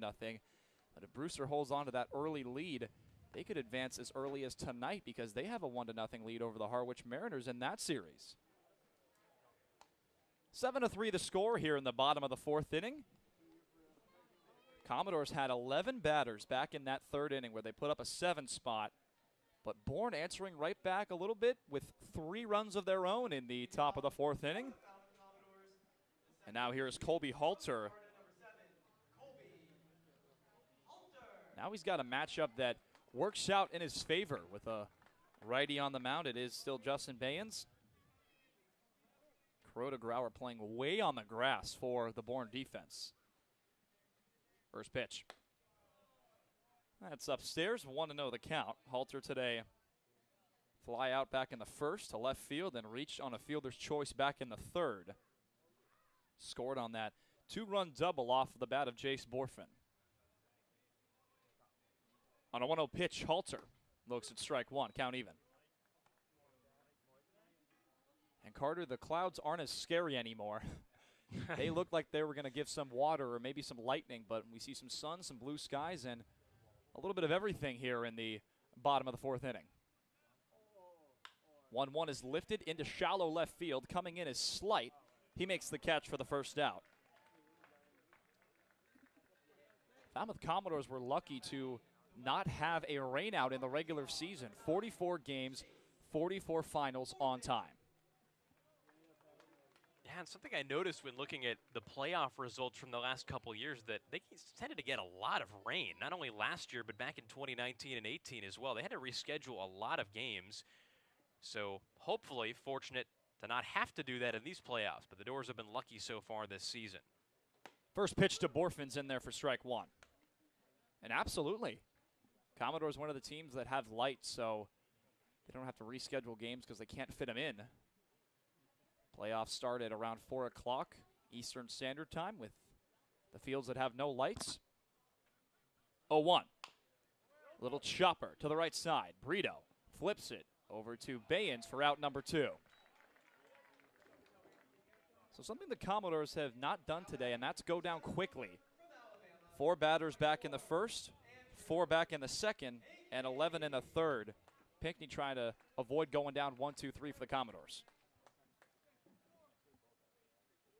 And although I thought at the time that Bayens was entering this game just a tad too late, if he can get through this clean frame, it looks like a pretty good move from Scott Landers because he's trusting his offense, and they rewarded that trust with a 3 spot at the top of the fourth. This game is far from over. First pitch to Pinckney, tails away from Alan Espinal. 0-1 the count. Or 1-0 the count, I should say.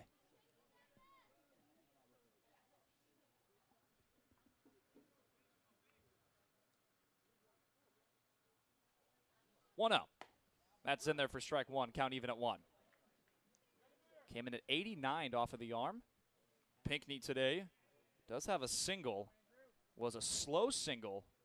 Tough play on the right side. That was back in the third. On a 1-1, Pinckney swings and misses at this one. 1-2. Yeah, that play by Pinckney in the third inning was definitely odd, and it was just a harbinger of pretty bizarre inning all the way around. But the Dores capitalized on their chances. They put the ball in play. They put the pressure on the Bourne defense and were nicely rewarded for doing so. 1-2. Fly ball to right, twisting foul. And out of play, right off the top of the fence, and it takes a nice little bounce up that berm where a kid with his glove will retrieve it and go back to the family. Great crowd on hand for the first playoff game at the Guv in 3 years. And you said to this day, is that correct? That is right. There you go. The 1-2 again. Another foul ball. Well, the Commodores in that 2019 playoff run defeated the Bourne Braves in 3, but were swept by the Cotuit Kettleers in the second round. Cotuit, they're trying to force a Game 3 tonight against the Hyannis Harbor Hawks. On a 1-2 pitch, Pinckney lifts this ball to right. Enos right underneath it for the third out. We go to the top of the 5th inning. 7-3 the score. Falmouth on top.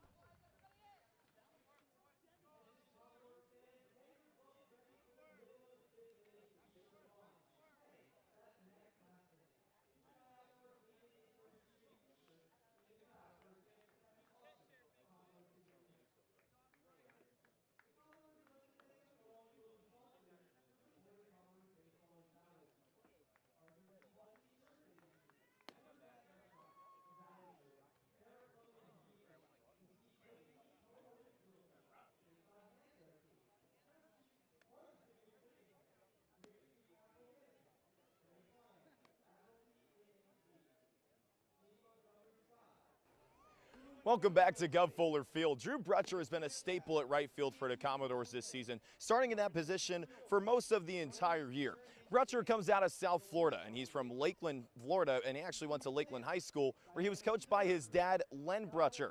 Talking to Drew before the game today, he told me that having his dad as not only a mentor, but a coach as well, is a pretty surreal experience and something that he never takes for granted in his childhood. Len was someone that got drafted in 1989 in the second round of the MLB draft by the Chicago White Sox. We'll find out where Drew goes next season. Guys, back up to you. Well, thank you so much, Trey, and you're absolutely right. Len Brutcher was a big influence on Drew Brutcher in high school. You talk about that Lakeland career. Drew Brutcher was insane. Hit .411, 18 RBIs, but also on the mound, a .29 ERA with a 7-0 record. So they were doing something right. Nothing quite like going over guys' high school numbers when they make it up to this level, because it never fails. They were always the best player on their high school team, some with gaudier numbers than others. First pitch to Matt Shaw, misses low. Want to know the count. And absolutely, there's always some fun stories on these ball players. Brutcher, one of the top-regarded right fielders in the game. 1-0 the count. Breaking ball misses inside, 2-0. You think this guy at the plate right now was top dog on his high school squad? Was the number 3 middle infielder in the state of Massachusetts. Here's the 2-0 pitch. Swing and a miss, 2-1. He was given that rating, I should say, from Perfect Game, one of the top ranking systems in the country when it comes to high school prospects. Matt Shaw at Worcester Academy. Local Mass guy. On a 2-1 pitch, Shaw looks at a breaking ball that misses low. Got a perfect hitter's count. Plays his college ball with the University of Maryland. The 3-1. High drive to center. Pinckney drifting back. He makes the catch. One gone here in the top of the 5th inning. A lot of flyouts here in these past couple of innings. Well, if Wattts Brown is on and he's throwing his fastball in the low 90s as he usually does, he's going to get a fair number of fly balls, especially from a Bourne team that does hit a fair number of home runs. And these Braves have good power, but just to finish that thought, if the Dores have decided that there's one guy in this lineup they're not going to let beat them, and that's Matt Shaw, they've done an excellent job with him so far. Swing and a miss, count even at 1. Of course, you say that because Matt Shaw is still searching for his first base hit of the series, and his first hit in almost a week. 1-1 is jammed behind home plate. Cromwick going to watch it go out of play, 1-2. That's a pretty bitter pill to have to chew on for Bourne fans if Matt Shaw is slumping at this time. One of the worst possible times to do it. He's 0 for 6 now in this series with a walk and 2 strikeouts. 1-2. High and tight. Count even at 2. Well, Mac Horvath 0 for 2 on the day. He has a home run against the Falmouth Commodores this season. It was off of Garrett Coe. Here is the 2-2. Did he go around? He did, according to home plate umpire Rick Antonio. Second out here in the top of the 5th inning. That is the 7th strikeout from Juaron Wattts Brown. And it will be swinging because he did go around. And if Juaron can get the last out in this inning, it's exactly what the Dores signed up for. 5 innings of 3-run ball, they'll take that. First pitch to Chris Brito's in there for strike 1. That's because 5 innings is the magic number. It can decide a rainout, but it can also decide a starting pitcher for a decision. What a slider there from Juaron Wattts Brown, and he's got an 0-2 count in his favor. Well, his stuff today is just on, especially the breaking stuff. The 0-2. Swing and a miss. 8 strikeouts for Juaron Wattts Brown. He is through 5 innings. We go to the bottom of the 5th.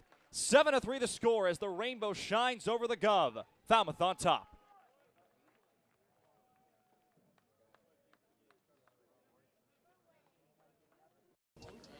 And can you draw your college logo? Nice. There we go. I can That's see actually it. good. That's I can actually see really it. good.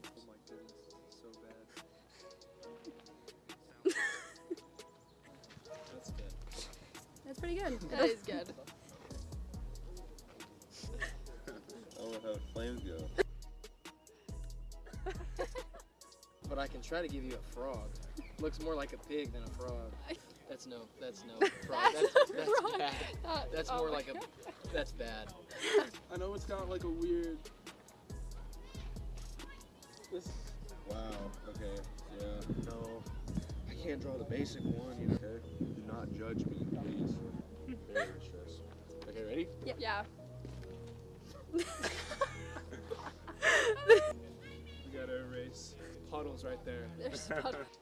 That looks like a turkey. That's actually really good. That's really good.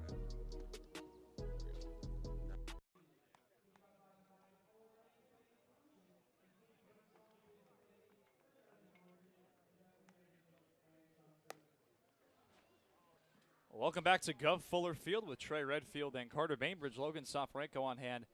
Carter, it's the second time this work week the Commodores have played under a rainbow, and they actually saw a double rainbow at Wareham on Saturday night. But here we go, another one. Bottom of the 5th inning, Peyton Stovall leading things off, and the Dores are up 7-3. Been a great game for the Dores. They put up a 7 spot in the bottom of the 3rd inning.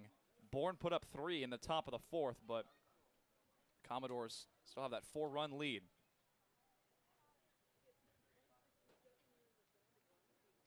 Baines working from the stretch as Stovall cranks one to left center field towards the gap, off the wall. Peyton Stovall will jog over there to second base with a leadoff double. And here comes Drew Brutcher. That's the first hit of the series for Peyton Stovall.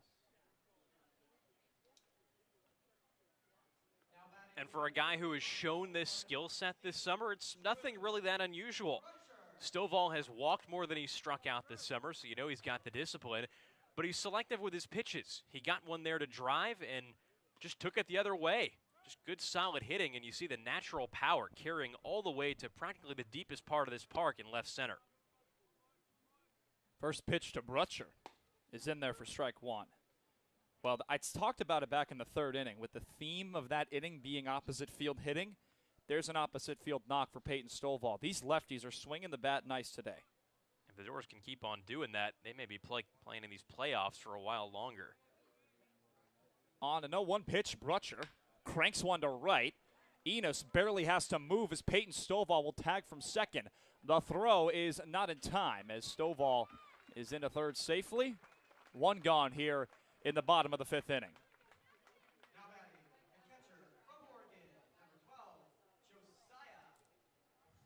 Well, the Commodores today have 5 lefty batters, 6 technically with the switch hitting Anthony McKenzie, but they know what they're doing. They also know their stuff by now, hitting 188 against Southpaws this summer, changing it up here in the postseason. First pitch to Cromwick is fouled behind home plate off of the brick facade. 0-1 the count. It's the first lefty starter the Dores will see. Commodores will also see Will Sandy tomorrow, the lefty out of UNC. Cromwick 0 for 2 on the day, reached on an error and a flyout. 0-1. Ground ball to short. Shaw coming to the plate. The throw is in time, and the tag is applied on Peyton Stovall's head as he's gunned down at home plate. 2 gone here in the bottom of the 5th inning.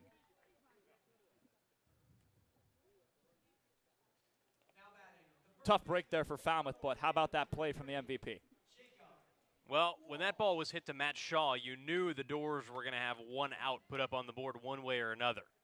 Now, either Stovall could have stayed put at third base, which might be a bit more preferable, but with the contact play on, he was running home hard all the way and just trying to see if he could get a misplayed throw, but Matt Shaw doesn't make a lot of those. Only 3 errors on the summer as the first pitch from Walsh, or to Walsh, I should say, misses low. 1-0 the count. Well, Jacob Walsh, back-to-back days with a 2-run double. He has been seeing the ball very well in this series. Pickoff play over there at first just to let Cromwick know that Baynes is thinking about him. Well, they usually say when there's a rainbow, there's rain somewhere. So it's got to be around here, just not necessarily over the Guv. On a 1-0 pitch, Walsh rips one right to Chris Brito at first. Talk about being at the right place at the right time. We go to the top of the 6th inning. 7-3 the score. Falmouth leads over Bourne. To House of Falmouth Commodore, be sure to sign up to become a host family today. Hosting a Cape League player can be very rewarding. Players connect and bond with the families, often forming lifelong relationships.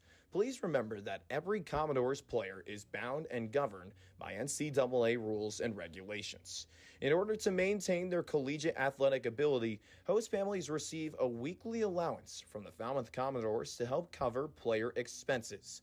Host families are not required to provide transportation to players. The Falmouth Commodores are very grateful to the wonderful families that host our players each and every year. If you are interested in hosting a Falmouth Commodores player for the summer, contact our housing coordinator at comcast.net. For more information, visit our website at falmouthcommodores.com. Thank you for supporting our players, and roll Dores.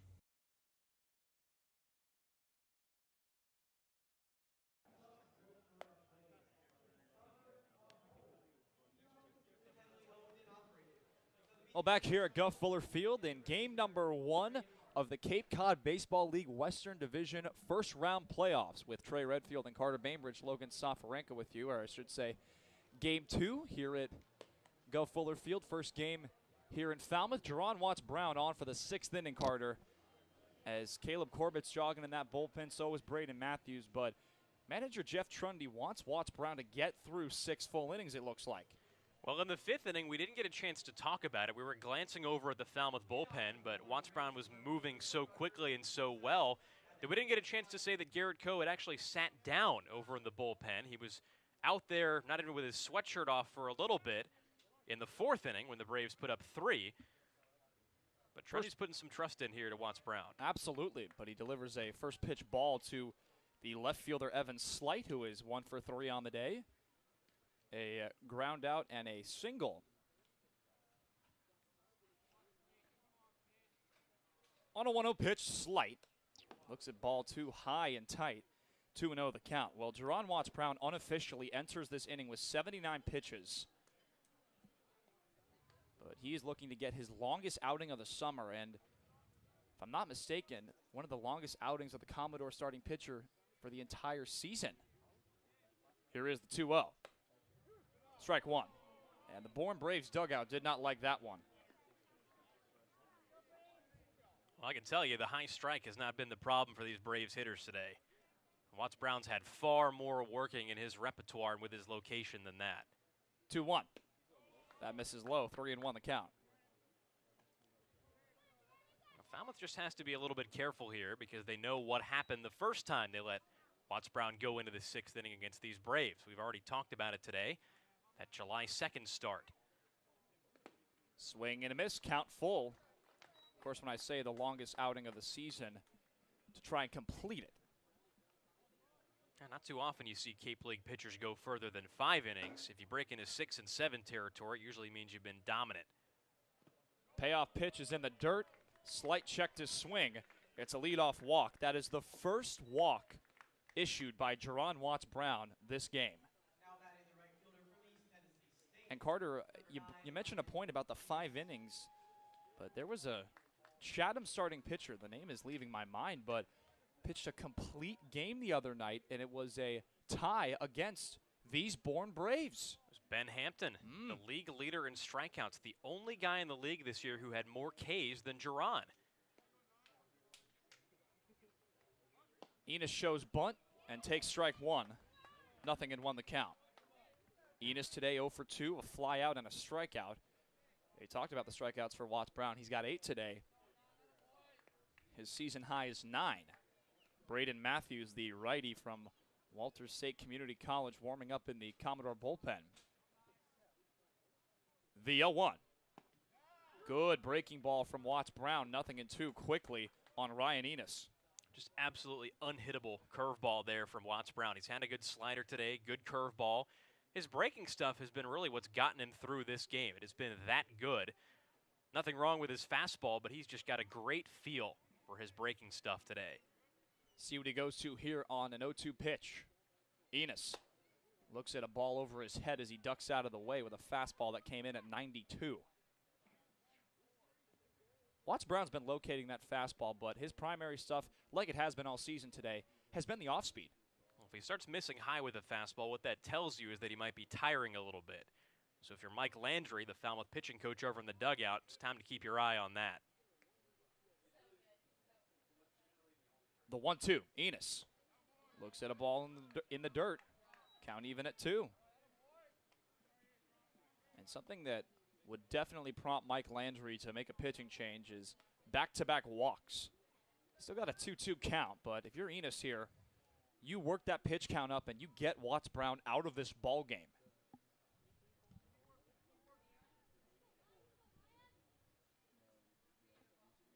Game 2 of the Western Division first round playoffs.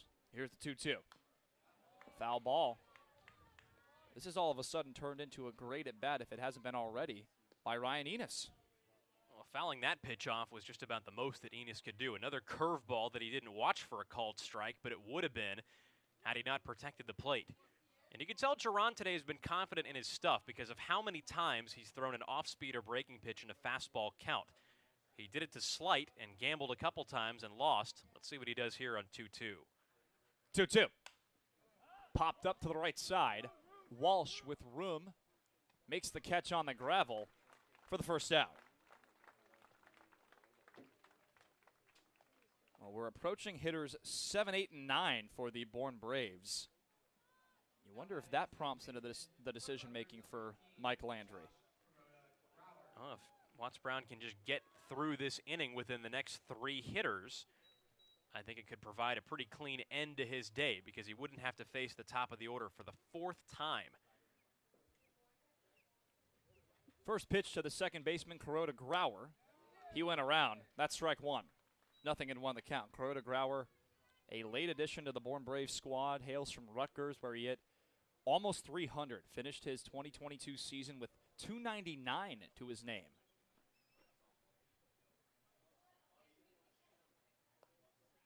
Oh, 1. Ground ball to the left side. McKenzie goes to second for 1. Over to first. Not in time. Kuroda Grauer beats it out for a 5-4 fielder's choice. 2 gone. I'm still going back to that strike 1 pitch to Kuroda Grauer. I mean, a weakly hit ground ball for the second out, it's all well and good, but apart from the 4th inning when the Braves did all of their damage in this game, we have seen swings like that from these Braves hitters where it basically looks like they're guessing at the plate. What you're not supposed to do as a hitter, because it'll get you nowhere, but sometimes against a pitcher like this with so much electricity on his stuff, you're left with no choice. First pitch to Moylan's in the dirt, and absolutely, you only have, what do they say, 0.8 milliseconds to decipher the pitch and see if you want to actually make contact with the baseball, with how hard it is to put the ball in play. Josh Moylan has struck out once today, but also hit a 2-run single on a 1-0 pitch. He will look at ball 2 inside. 2-0. And if you're the Braves, you love that from Moylan. One of your struggling guys who is your DH. You'd like a little bit more production out of that position, and we talked about how he's been scuffling lately. Give him some confidence. Surely he has more after that 2-run base hit. The 2-0. Moylan cranks one high in the air to right. Brutcher drifting back. He's underneath it, and he makes the catch. Juaron Wattts Brown through 6 innings, 8 strikeouts, 1 walk, and 7 hits. What an outing from the righty, now heading to Oklahoma State. We'll be back.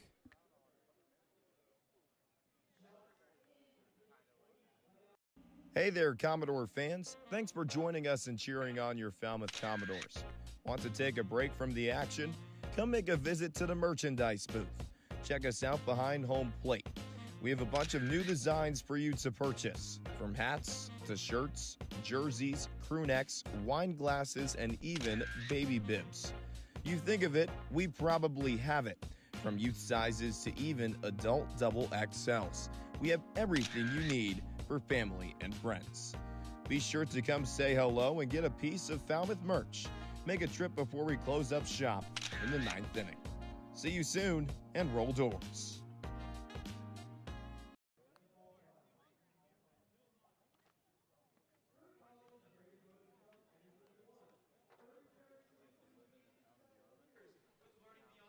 Welcome back to Guv Fuller Field. The Falmouth Commodores lead the Bourne Braves by a score of 7-3. Justin Baines, his day is done for the Bourne Braves. 2 1/3, 2 hits. He gave up a run, but it was not his, so his final line are a couple of goose eggs in the run and earned run category. No walks and no strikeouts. He yields to the righty out of Wichita State, the Cameron By. Well, the Dores have seen By before this season. This is not the first time that he's pitched against Falmouth. One of the guys available in this Bourne bullpen that had to use Ty Cummings last night, so an open question if we'll see the Bourne closer again. But Cameron By has been just that good. 10 appearances on the regular season, a 1.42 ERA for this right-hander in 19 innings. Gave up 18 hits, 7 walks, 16 strikeouts, but was touched up in his last appearance, July 26th, all the way back at Orleans in that game. By pitched 2 1/3, gave up 2 runs, 1 earned on 4 hits and a walk. So the Dores trying to tack on more. Now get to face this hard-throwing right-hander from Euless, Texas, whose fastball has been clocked up to 94 miles an hour. Back-to-back righties on the bump, and that's something the Commodores like to see. Got the switch hitting Anthony McKenzie, then the righty Alex Mooney and the lefty Colby Halter due up in this inning. But Carter, this has been one of those games, you talked about it in one of the breaks. It's the game of the big inning. The Commodores with a 7 spot in the bottom of the 3rd, and Bourne with 3 runs. Another day, it would feel like a big inning, but in a game like this, it doesn't really feel like it, but 3 runs are 3 runs in the same inning.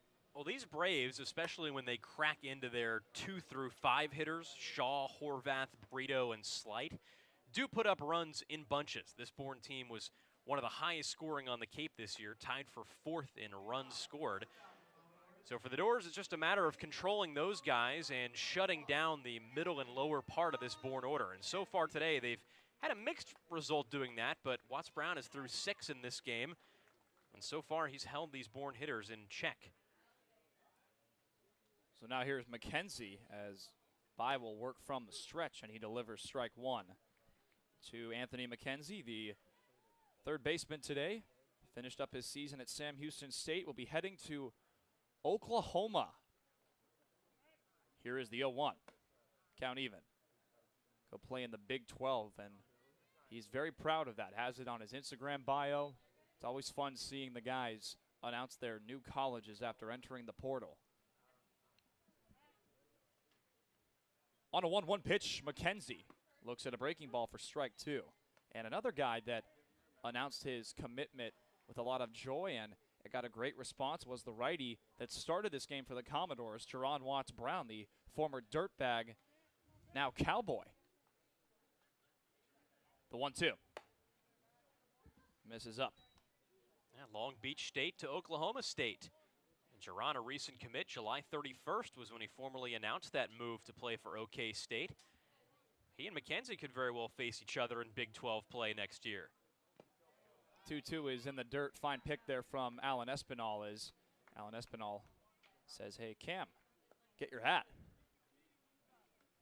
But Anthony McKenzie has hit the ball very well against the Bourne Braves.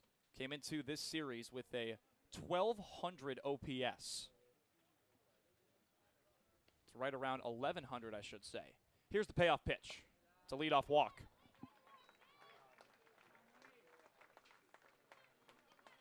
Anthony McKenzie 1 for 2 on the day with a walk. Last night had a 2-run double, and he also had a walk. So he's carrying that good vision against the Bravos into what they say in the majors, quote-unquote, October, if you will. Well, McKenzie in his final 10 games of the regular season hit .421. He's only carried over the hot stretch into the playoffs. And that 1,100 OPS in layman's terms just means that he's having a lot of at-bats like he just did. First pitch to Mooney is a slider that misses outside. 1-0 the count. Mooney, 1 for 2 on the day, a walk, a ground out, and a single. That single was back in the first inning for his second leadoff single this series in the first inning. Pickoff play, and it's good to see Anthony McKenzie healthy. Battled an injury that made him switch over to a designated hitter with Sam Houston State, where he played a lot of middle infield, and he said it was awkward. Different role. Slide step delivery is into left center field for a base hit. Cutting it off is Horvath as McKenzie takes the hard turnaround second. He's into third. Mooney's into second. The Commodores have runners at second and third with nobody out.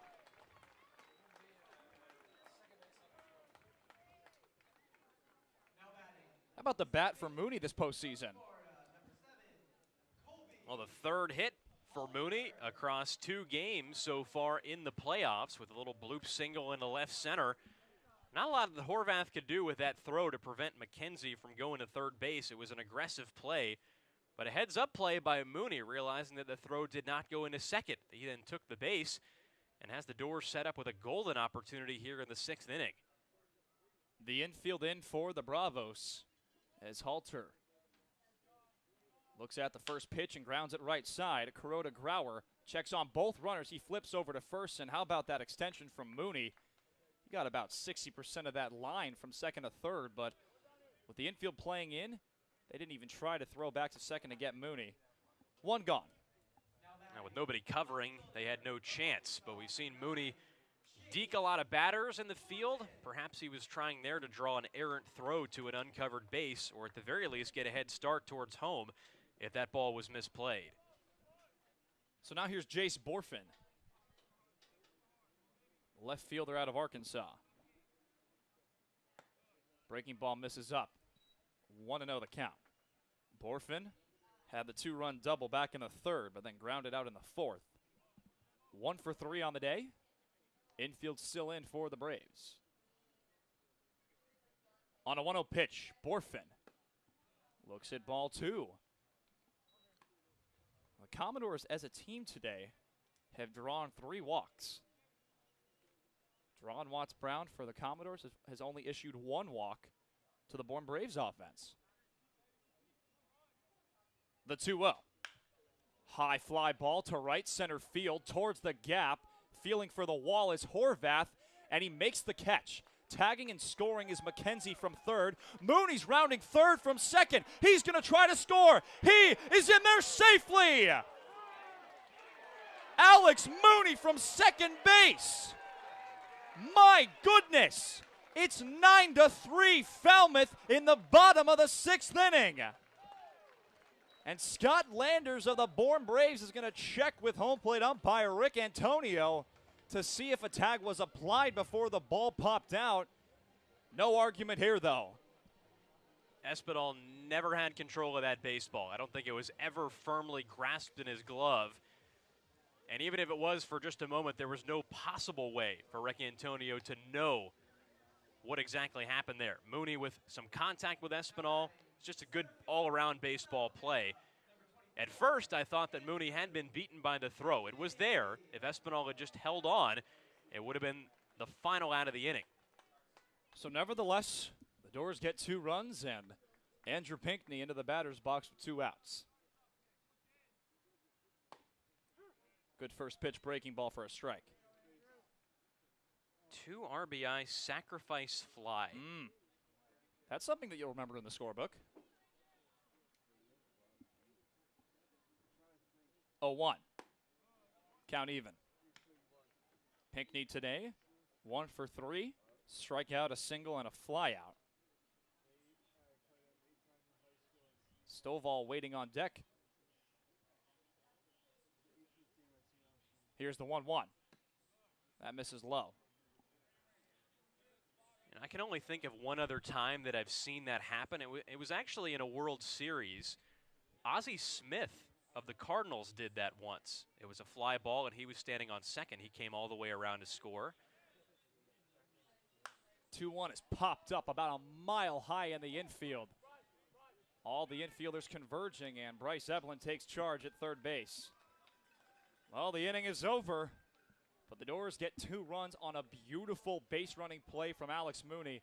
9-3 the score, Falmouth on top. Carter Bainbridge has got you the rest of the way. Hey Commodores fans, sharpen your baseball skills with some of America's finest players from the best college programs in the country. Clinic attendees will have opportunities to work on hitting, base running, infield and outfield play, as well as pitching and catching. Attendees will also participate in Commodores Chat, where coaches and players discuss topics like sportsmanship, academics, teamwork, and other issues important to being an all-around player. Clinics are offered Tuesday, June 21st through Friday from 9 a.m. to 11:30 a.m. 3 separate clinics will be offered for ages 5 to 14.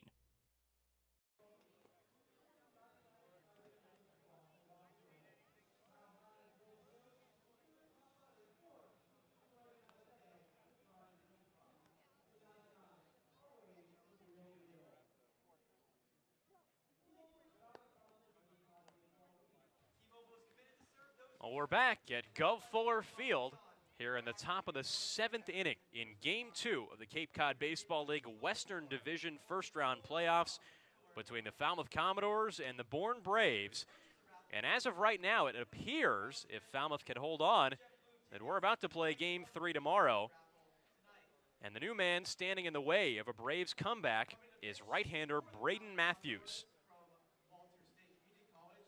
Well, Braden Matthews, he had a great outing the last time he pitched for the Falmouth Commodores in the regular season. 2-0 record this year, a 3 ERA, 5 appearances. That win came at Wareham, I mentioned. 3 innings, 2 hits, faced 12 batters, and those are numbers that are going to play. Has 9 innings this season, 7 strikeouts. He only has walked 2 batters, but has given up 9 base hits. So limit the base hits, and you're in good shape. But how about the line from Juaron Wattts Brown? 6 innings, 7 hits, 3 earned, all in that 4th inning. 1 walk and 8 strikeouts. A quality start for Falmouth's right-hander that has put them in position to win this game and head back to Doran Park tomorrow. If the Dores bullpen can hang on and get 9 more outs before they give up at least 6 runs. And the first man to face that challenge is Matthews, who, like you said, just had his best outing in his last outing against Wareham back on the 1st of this month. So Matthews, a native of Bartlett, Tennessee, out of Walter State Community College, faces down Alan Espinal. First delivered to Bourne's catcher is a breaking ball that snaps over for a strike, 0-1. To these two guys who do their collegiate playing in Tennessee, Espinal, a Vanderbilt Commodore during the springtime. 0-1, wave and a miss. Nasty stuff for Matthews so far through 2 pitches. It's 0-2. Now, from the naked eye, that looked like a slider, but that's one of those where if you're able to throw that successfully off a righty to a righty hitter, it's disgusting. 0-2. Got him swinging. Just a hammer of a curveball from Braden Matthews. Gets Espinal waving hopelessly for out number 1 here in the top of the 7th. I mean, that's the, second time today we've seen a Bourne Braves batter go down with 3 pitches. Saw it happen with Josh Moylan back in the 3rd, and now saw it with Espinal. Moylan went down with some fastballs, this time with some filthy off-speed stuff. First delivery to Bryce Eblin is bunted, front of the plate. Cromwick up with it. It's 2 outs. Sounds very cliche, but it is a 9-3 game. Something that's going to be talked about is the way Josiah Cromwick is catching tonight. He's been fantastic defensively. Alan Espinal, on the other hand, has had a couple of bad reads that has cost his team. That's what happens when Bourne does have a series lead. Stuff like that can happen, but if they wanted to sweep, you needed to be clean, and the Bourne Braves were not that back in that 3rd inning. Here's Matt Shaw with 2 down and the bases clear. He looks at strike 1. 0-1 the count. Well, it's the game within the game for these pitchers and catchers. Alan Espinal has been solid defensively this summer for Bourne, but this has not been one of his better games. 0-1 delivery. Shaw looks at strike 2. 0-2 very quickly. And Matthews staring down this year's Cape League MVP, trying to get through a 1-2-3 inning. Fouled away by Shaw, and the count stays 0-2. Earlier in the broadcast, I talked about how with 2 strikes, Matt Shaw last night spoiled 5 pitches in a row to the right side. He just did 1 right there. It's called 2-strike defending. Spoiled a wipeout slider on 0-2. And now the 0-2 again. Shaw goes down swinging. For the 2nd time today, the Commodores have struck out this year's Cape League MVP. This time Matthews gets the K and gets through a 1-2-3, top of the 7th. We're on to the bottom of the 7th with Stovall, Brutcher, and Cromwick coming up in a 9-3 game. The Dores in front. And can you draw your college logo? Nice. There we go. I That's can see actually it. good. That's I can actually see really it. good. That's good.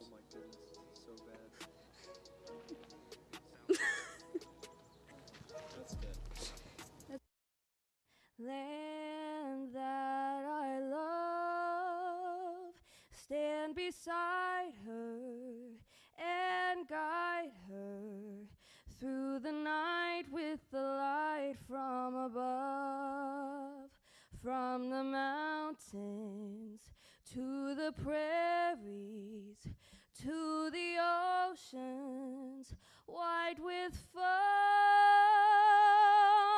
God bless America, my home sweet home. God bless America, my home sweet home.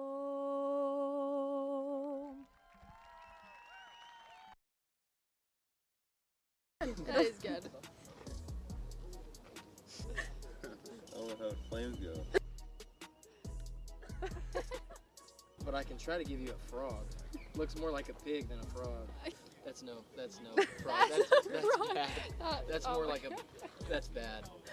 I know it's got like a weird. Wow, okay, yeah, no. I can't draw the basic one, you know, okay? Do not judge me, please. Very stressed. Okay, ready? Yep. Yeah. We gotta erase puddles right there. There's puddles. That looks like a turkey. That's actually really good. That's really good.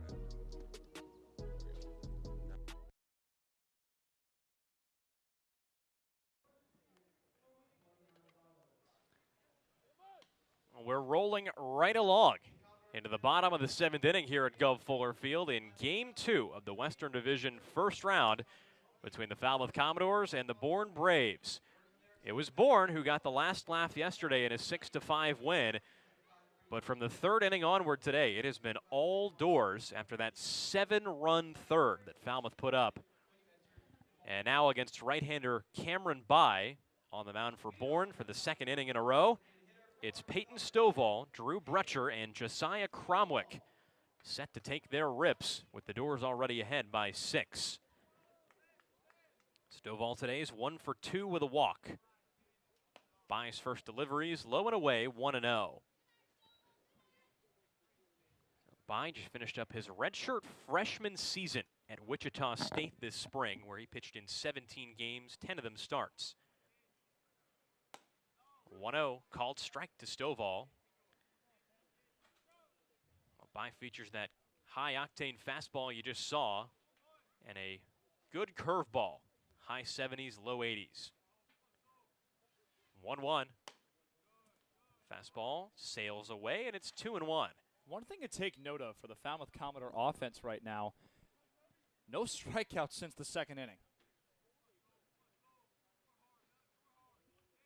On the 2-1, Stovall grounds one foul right side, and it's 2-2.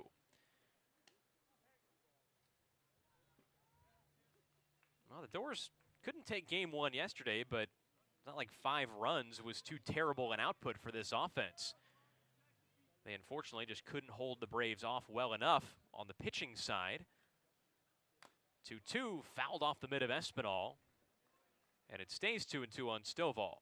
That's where Peyton Stovall sends Alan Espinal's family in edible arrangements, because if he squeezes that ball, that's strike 3, foul tip into the catcher's mitt. So Stovall has to work with the extra life, but right now if you're By, you got to attack how you normally would with 2 strikes, even though Stovall's got that extra life. 2-2 the count on Stovall. And a changeup fades low and away from By. It's 3-2. Well, the Dores this regular season didn't have an offense that ranked in the top half of the league. They finished 6th in runs scored, but showed off a lot of power. 2nd in doubles, 1st in home runs as a team. 3-2, grounded through the right side, base hit to right field. Enos picks it up on a roll as Stovall settles at first base. Give him a 2 for 3 evening. A leadoff single here in the 7th inning brings around Drew Brutcher. Well, he's been seeing the ball very well this series. I know he got hit by a pitch twice yesterday, but he had a great walk today. He also had a walk on 4 pitches, but that 2 for 3 day, not really going to get the headline because Juaron Wattts Brown's outing probably will, but the Dores are being very complete with their hitting tonight. Stovall at first, and Brutcher fouls the first pitch back behind home plate. It's 0-1. As I was saying, the Dores, if you look at their total offensive numbers, they don't tell you the whole story. This is a team that endured a 20 consecutive innings scoreless streak at the end of June. But the Dores really turned it on in the month of July to pull away for a playoff spot. 0-1 from Brutcher is lifted to deep center field. Horvath tracking back still towards the wall, and it is off the wall as Horvath lost it in the lights. Stovall rounding third. He comes in to score as Brutcher slides into third with a triple. A misplay in center by Mac Horvath gives the Dores another run, and Falmouth cracks double digits here in Game 2. It's 10-3. Great run scoring play, but the Falmouth Commodores, tip your cap to Brett Becker, because the third baseman, Bryce Eblin, tried to sell that throw got away from him, and Becker was standing right next, if not adjacent, to Bryce Eblin, saying, nope, stay right here. Do not go anywhere. Good sequence for Falmouth.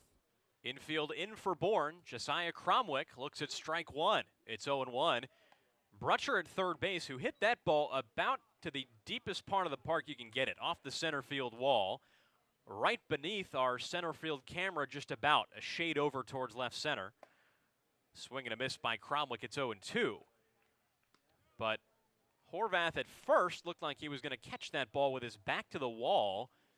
then started running back towards the wall right as it ricocheted off the fence. 0-2. Down low to Cromwell. It's 1-2. So the third pitcher today used for Bourne, Cameron Bai, is now officially touched up for a run in this game in inning number 2. His third of the day. And what has been not the finest relief outing we've seen from this right-hander. 1-2 fades away. It's 2-2. So for Bai, make that now 4 earned runs given up across his last 2 appearances dating back to July 26th.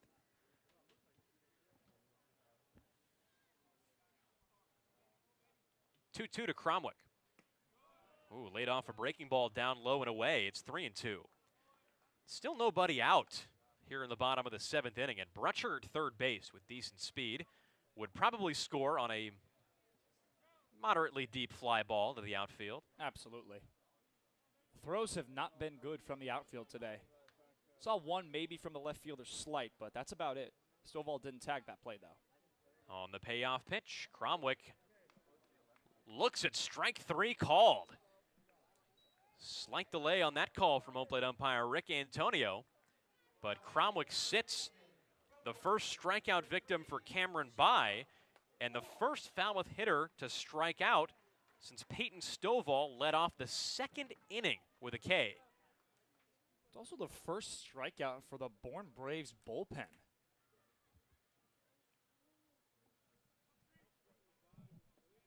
Here's Jacob Walsh with Brutcher still at third and the infield still in for Bourne. First pitch to Jacob is a nasty curveball arcing over the outer half, 0-1. Bourne came into the postseason with 346 strikeouts as a team in the regular season. 0-1 low to Walsh, and it's 1-1.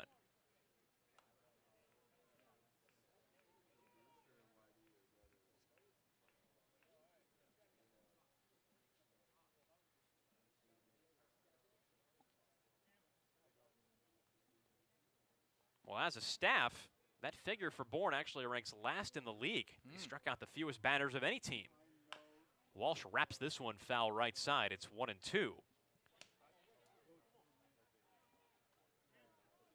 Falmouth was middle of the pack in that category. Harwich actually led the league. 436 punch-outs on the pitching end, but if they don't mount a comeback here in Game 2, their season could end tonight against the Brewster Whitecaps, down 5-1 in the bottom of the 6th inning out at White House Field. 1-2 to Walsh. Line foul the other way, and it stays 1-2. How about the contact this first baseman is making? It's fantastic. It's gone everywhere. The other way, the gap, right field, all against Bourne. Walsh has had a good series so far, and on the 1-2, he watches a pitch drift away, 2-2. Well, Walsh was 2 for 4 yesterday with a run scored and a 2 RBI double. Today so far, he's 1 for 3 with a 2 RBI double and a run scored again. All he needs is a hit here to match yesterday's line. 2-2, dribbled foul right side, and it stays 2-2. A quick check of scores around the league, Logan. Anything surprise you as we read them off? Well, right now, Katuitt has a 9-0 lead over the Hyannis Harbor Hawks in the bottom of the 7th inning. YD in the 5th, they lead 6-1 over Orleans. 2-2 to Walsh, who flies this one to left. Over towards the line is Slight, who makes the catch. Brutcher tags, now comes home. The throw is straight to the plate and a little bit off the mark. It's 11-3. The Commodores now lead here in the 7th on the sacrifice fly by Jacob Walsh. Well, you said it. Moderately deep. That was probably the perfect spot for there to be a tag. Throw wasn't the prettiest from Slight, but Brutcher had no intention of staying there at third. He wanted to come home. The Dores are trying to make this very, very hard for Bourne tomorrow, and if you're Bourne, you need to be careful. And right now, Falmouth has to do the same. They can't have one of those games where you perform very well in one game and fold the next.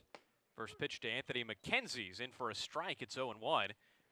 And of course I say that because when the Bourne Braves had a walk-off grand slam against the Chatham Anglers from Mac Horvath, the next day, the Dores beat them 4-3 here at the Guv. 0-1 to McKenzie. Caught the outer half, 0-2. Good fastball from By. Well, the Dores searched for consistency for a lot of this season, and this isn't the first time that they have really bludgeoned the Braves offensively. If you recall, that 10-3 game happened right near the All-Star break, not that long ago. 0-2 had McKenzie fishing at a breaking ball down low. The throw to first completes the strikeout. And that does it for the Dores in the bottom of the 7th inning, but not before Falmouth plates 2 more on an RBI triple from Drew Brutcher and a sacrifice fly from Jacob Walsh. It's 11-3 Commodores as we head on to the 8th inning here in Game 2. What's your favorite song? My favorite song. Proud to be an American. And I'm proud to be an American, where at least I know I'm free. And what's your favorite breakfast food? Oh, my favorite breakfast on the West Coast. I don't know if it's a thing back east, but Spam. Wheels or Doors? I think wheels, honestly, because you use wheels like more than I feel like you would use doors, because if you're moving things around, more than likely it's on a wheel. Welcome back to Guv Fuller Field. We're into the top of the 8th inning where the Commodores have a commanding lead over the Braves. When the CCBL season wraps up, it will be the end of a long tenure for Chuck Sturtevant, president of the Cape League and the Falmouth Commodores. Sturtevant has been running the show for 36 years, anchoring the renovation project here at Guv Fuller Field just this past year. Talking to Sturtevant at the All-Star game a couple of weeks back, he told me the big thing that he's going to miss is simply seeing everybody. Something that Sturtevant wants to do post-retirement is enjoy the baseball games without having to worry about what's going on elsewhere around the Cape League. Sturtevant has been a staple on Cape Cod for decades, and he hopes that the Commodores will be able to host an All-Star game next year. That is still on his bucket list, because for Sturtevant, he can still say it's good to be seen, something he's done this year and the 35 before. Guys, back up to you. Well, Trey, thank you, and we have certainly had the chance to meet Chuck Sturtevant this summer, and you won't find a kinder guy around the Cape League. Not just the president of the league, but the Falmouth Commodores as well. So we've had good access to Chuck. That's actually how he's told us to refer to him, just as Chuck, not Mr. Sturtevant or anything else. He has kept things loose around here and been a fixture around the Cape League for, like you said, Trey, 30 years plus. So we wish Chuck the best as he ventures into the next chapter of his life. That was pretty funny. You mentioned how he wants it to be called Chuck. You called him Mr. Sturtevant for the first week and a half. Only when he told me to stop doing that did I know what he wanted to be called. 0-1 on Horvath, drills him right in the back as Braden Matthews gives up his first base runner today via hit by pitch. And going back to the CCBL president, I do really want to say over the broadcast, just thank you for what he's done. I've only been here for the first season. I can't speak for all the countless years that I have not been here. He's welcomed us, every media team, every broadcast team, every year with such open arms, and he's a fantastic gentleman and have great conversations with that Sturtevant family. So best of luck and enjoy retirement. Chris Brito takes up high from Braden Matthews. And it's 1-0 on the Bourne first baseman. Cleanup hitter today, who's 1 for 3. Mac Horvath over at first base, the hit batter, leading off this top of the 8th inning. Dores up by 8 in this game. Most of the legwork done during a 7-run bottom of the 3rd. Brito takes outside. It's 2-0. So Matthews, a redshirt sophomore at Walter State Community College down in Morristown, Tennessee. Did not pitch this spring because he was recovering from an injury, but is now here on the Cape, giving the Dores some solid work out of the pen. 2-0, Brito pops this one up on the infield. Cromwell and Matthews calling for it. It's Cromwell right beside home plate. 1 away here in the top of the 8th inning. Well, you've talked tonight, Logan, about how Cromwell has been good defensively behind the plate, and we see another example of it, taking charge of a pop-up that he knew was his ball. And the Commodores have seen quite a few catchers this summer. Angelo DeCunto, Jacob Cozart. Josiah Cromwell has been the everyday catcher in this second half of the season. And in the words of Trey Redfield, he only has gotten better as the season progresses offensively. But defensively, there was a time where he threw out 2 runners in the same inning He keeps the running game under control as Evan Slight looks at ball one down and in, 1-0.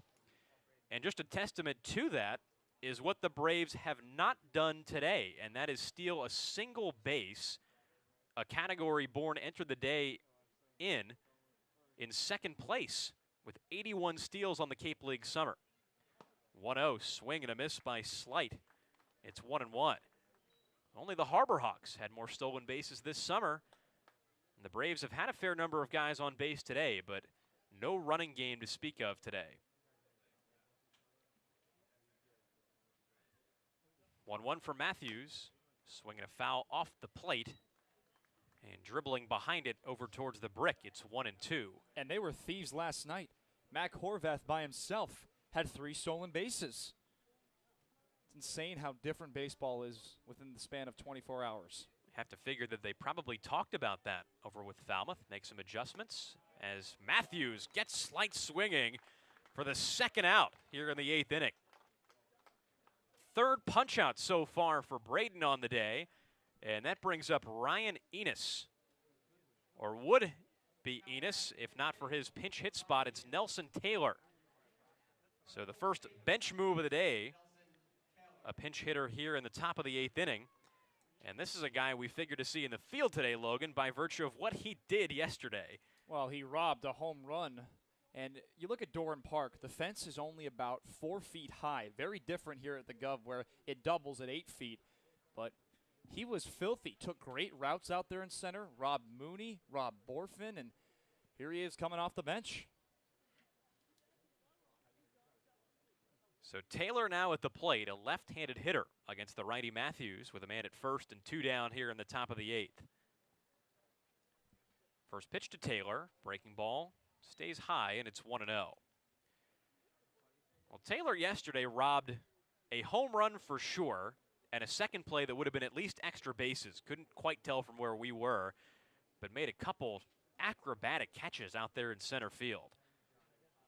1-0 is lined into right center field. That drops for a base hit as Brecher goes over to his right to pick it up. The throw back in, cut off by Mooney at second base. And wisely, Brecher hits the cutoff man to keep runners at first and third with 2 down here in the top of the 8th. And if that was a throw that was designed to go to third base, that was the cutoff man. And in that case, in scenario, the cutoff man standing right on the second base bag. It was a dart from Brecher, not overthrowing it. We saw a couple of throws sail last night at Doran Park. It was a weird play right around this time in the 8th inning where this man, Kuroda Grauer, was the victim of it. He wound up at third base on an E6 from Mooney. Matthews dealing with Josh Kuroda Grauer, who checks his swing at a fastball up high, but called strike by home plate umpire Rick Antonio. It's 0-1. It's because he's saying he went around. Went around with the knob. That's sometimes the indicator for a called strike on a check swing. 0-1. Grounded sharply left side and through. Base hit. Horvath walks in to score. Taylor puts the brakes on at second base, and it's 11-4 now here in the top of the 8th inning by virtue of the RBI single by JKG, Josh Kuroda Grauer. Well, the theme for the Falmouth Commodores run scoring tonight has been opposite field hitting. For the Braves, pull side hitting. Saw Josh Moylan, this man right here, pull one into right field to drive in 2. And we also saw right there, Kuroda Grauer pull to the left side to drive in 1. Kuroda Grauer having a very good series. He's been a hot bat since coming over from Rutgers. As Josh Moylan takes a strike, it's 0-1. Kuroda Grauer now in the series is 4 for his first 7 with 3 driven in. 2 RBIs today on a 2-for-4 evening. 2 singles in the 4th and the 8th. Moylan at the plate, and Matthews trying to get out of this jam. On the 0-1 pitch, Moylan takes up high, 1-1.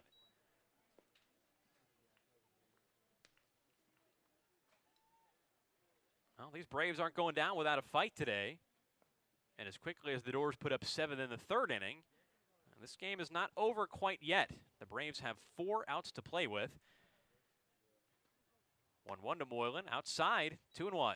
Well, with what happened at Red Wilson Field in South Yarmouth yesterday, no lead is safe. And the Bourne Braves fans, they're sticking around. I hear the cowbells. I hear the jingles. They travel well. They make their presence known in Western Division visiting ballparks. Well, these Braves are two-time Western Division champions for a reason. They stick around in games and have done so this year. 2-1 is up high, 3-1. Back-to-back, that is. Back-to-back Western Division champions. Their 9th Western Division win and their 3rd President Cup in franchise history. The Braves finished up 23-14-7, and that was good enough for first place in the West, a spot that was occupied by Cotuit for a lot of the early season and Hyannis quite a bit down the stretch. But it was the Braves who pulled through at the end.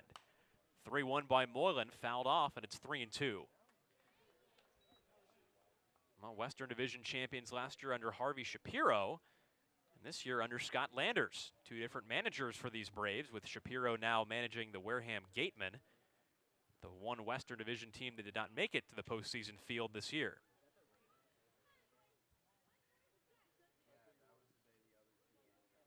Payoff pitch to Moylan. Both runners go. Swing and a miss, and that ends the top of the 8th inning. Braden Matthews comes in and finishes off his 2nd strong inning of work. The Braves get a run on 2 hits, but are retired with the Dores up by 7 heading into the bottom of the 8th inning.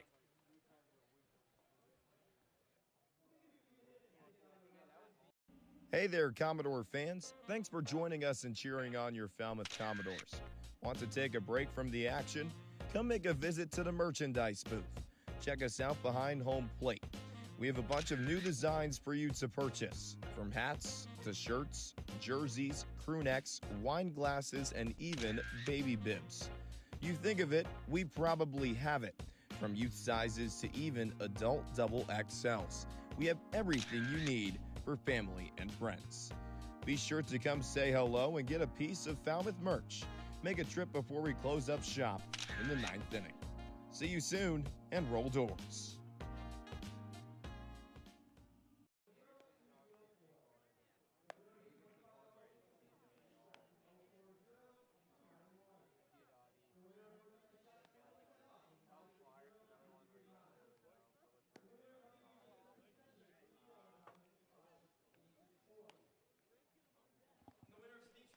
We're back at Guv Fuller Field here in the bottom of the 8th inning in Game 2 of the Western Division first-round playoffs as we take a look around the league in the games still going today.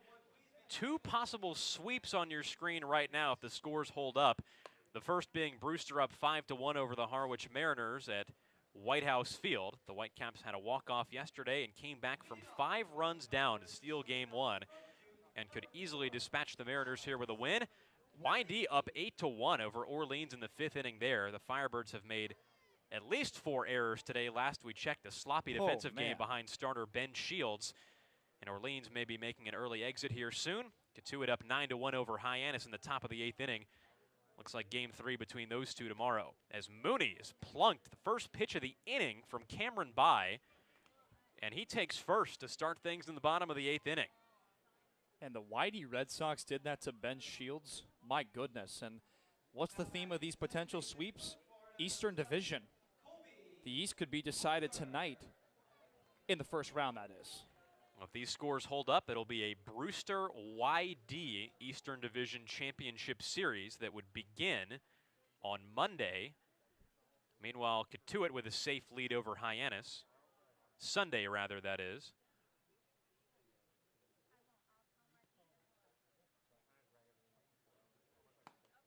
Colby Halter swings through the first pitch and misses 0-1 with Alex Mooney over at first base.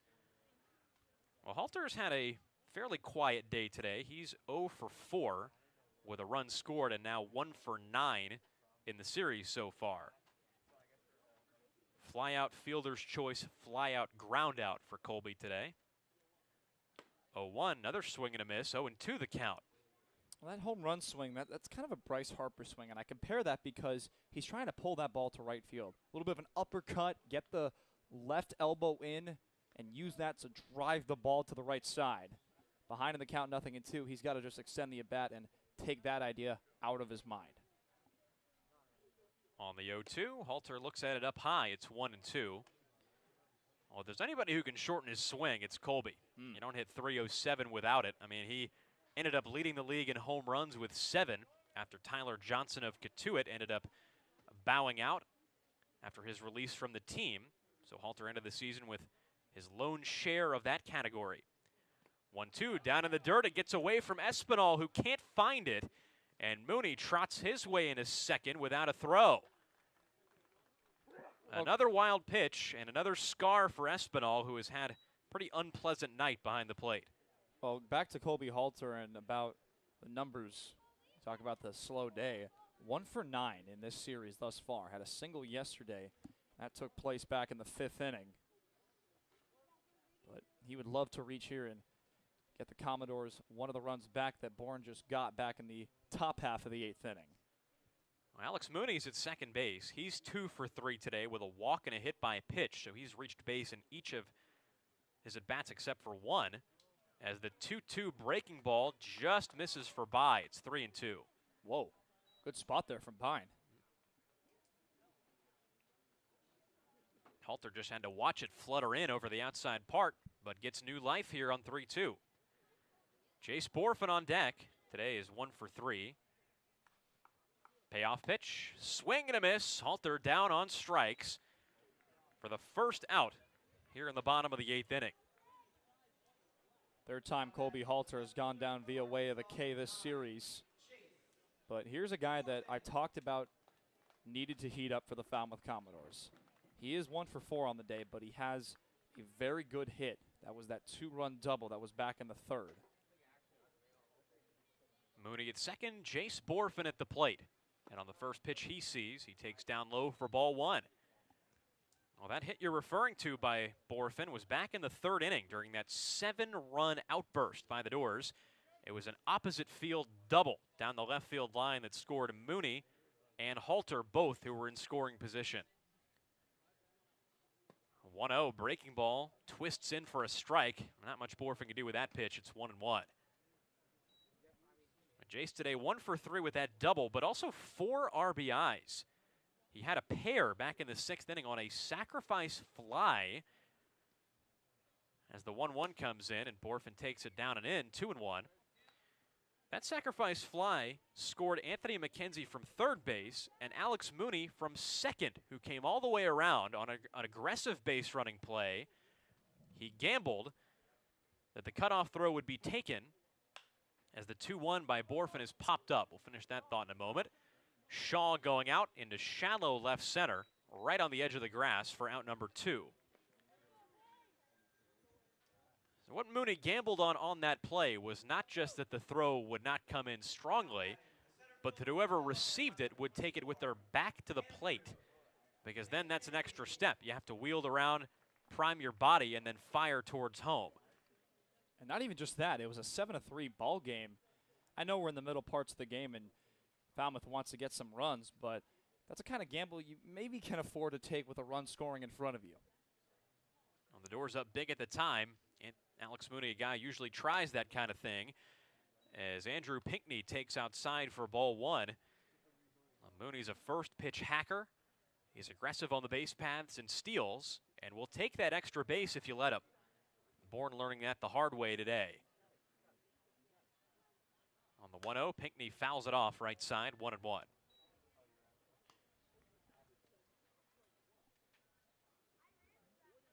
Some more action in that Falmouth bullpen. It's left-hander Matthew Bonnert getting loose. He would be the 3rd Falmouth pitcher used of the day after the 6-inning start by Juaron Wattts Brown, who was just excellent. And then Braden Matthews the last 2. 1-1 to Pinckney's low and away, 2-1.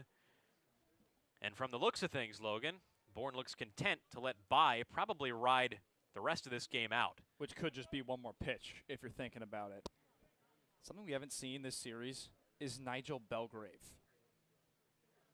2-1 to Pinckney's up high, 3-1. Of course I say that because the all-star pitcher. Fantastic out of the bullpen. The fact that the Bourne Braves have 2 lethal closers in Ty Cummings and Nigel Belgrave is ridiculous, and they're going to have him ready for tomorrow. Belgrave was not used in game 1. It was Cummings instead and has not appeared today either. 3-1 to Pinckney. Outside, ball 4. It's a 2-out walk for Pinckney with Mooney still at second base, and that brings around Peyton Stovall with 2 down. Stovall's had a productive day at the plate, to be sure. A single, a double, and a walk. 2 runs scored so far. Well, going back to when you're talking about will there be a pitching change, we're seeing a little mound visit. There won't be, because I'm looking, it's very hard to see through that wall in left field, but nobody in that bullpen warming up right now. But the second I say that and this mound visit starts, we see somebody move from the bench and head over to the bullpen. The bench is in sight. It's right down this gravel warning track. And, of course, we don't have eyes of Jesus or anything. We can't see through the wall, but we'll let you know who that is. And it looks like from right now it's a lefty. But I'm going to stop gambling right now because I'm at, oh, there you go. It is a lefty. Well, with pitching coach Brad Cook on the mound. Not the entire infield, though. You get the feeling that this is more of just a feel visit. Absolutely. Just talking over things with Bai, seeing how he's doing. And telling this right-hander that, hey, you don't have to make the perfect pitch. And we're probably not going to come back in this game, but if you get this last out, we've got a fighting chance. I doubt Bourne wants to break into another pitcher in this game. They want to have all hands on deck tomorrow, unless something very dramatic happens in the top of the 9th. And like you said, Belgrave's going to be locked and loaded for that game. Something that we forgot to mention coming back into the break, some defensive replacements. Nelson Taylor is now in center field, and Mac Horvath has moved to right field. So Ryan Enos out of the game. He was pinch hit for. So Horvath moves from center to right, and Nelson Taylor now mans center field. That was his spot yesterday. Infield the same for Bourne. Eblin, Shaw, Kuroda, Grauer, and Brito around the horn. First pitch to Stovall is a vicious cut. Had a breaking ball down low, and it's 0-1.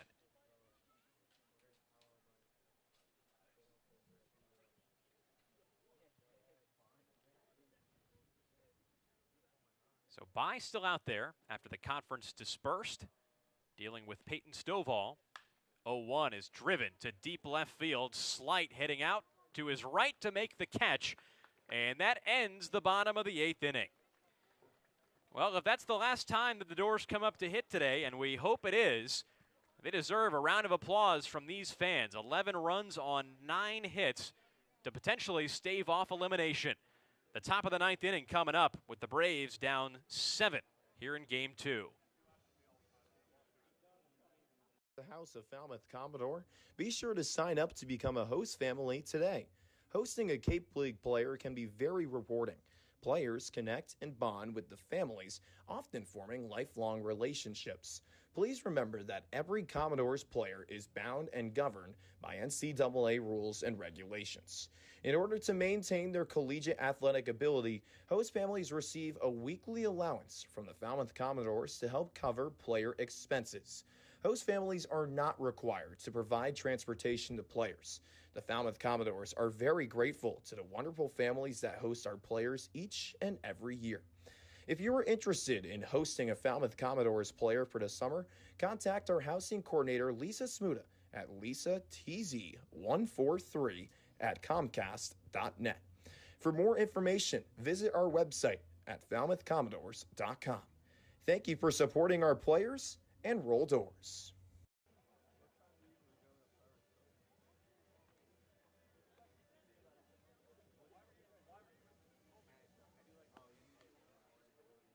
Welcome back to Guv Fuller Field in Game 2 of the Cape Cod Baseball League Western Division first-round playoffs.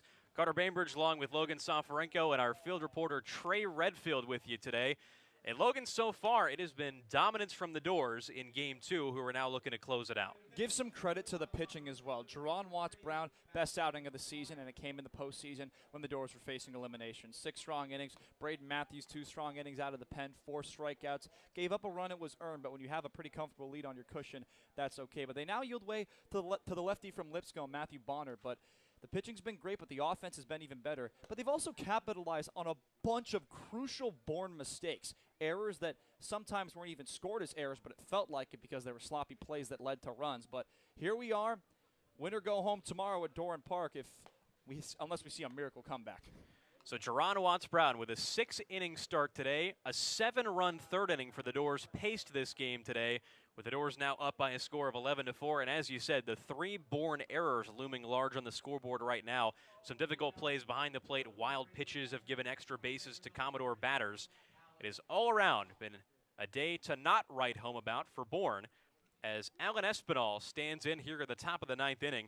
Bryce Eblin on deck and Matt Shaw in the hole, barring any pinch hitters. Matthew Bonnert fires the first pitch, and it's fouled away. 0-1 the count on Espinal.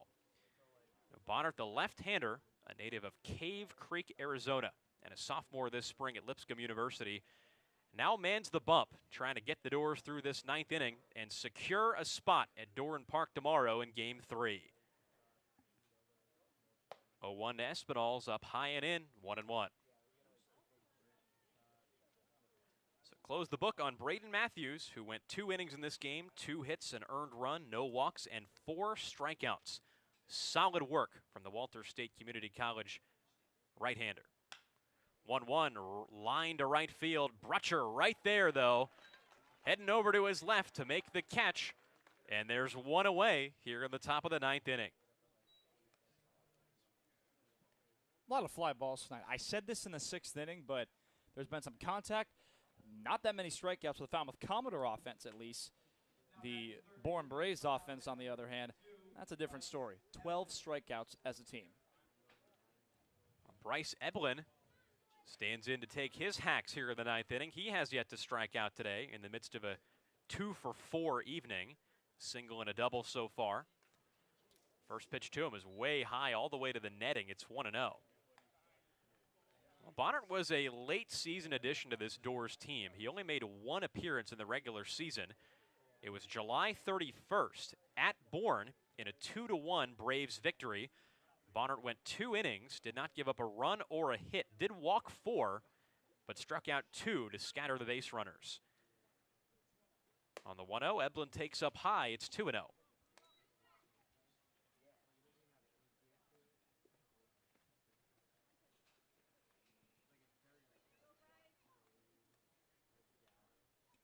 Lefty-lefty duel as Bonnert looks in, and the 2-0 delivery is high and in again. It's 3-0. Well, I know it's a blowout game, but if you're the Falmouth Commodores, you got to be careful and limit the pitches because these are arms you could use. We talked about Nigel Belgrave. He'll probably be seen tomorrow.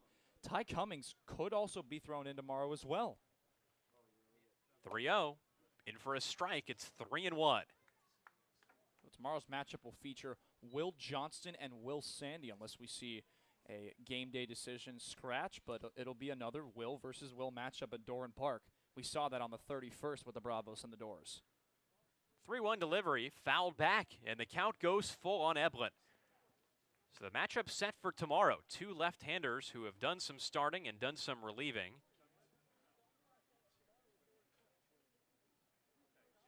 Three and 2, the count still on Eblin.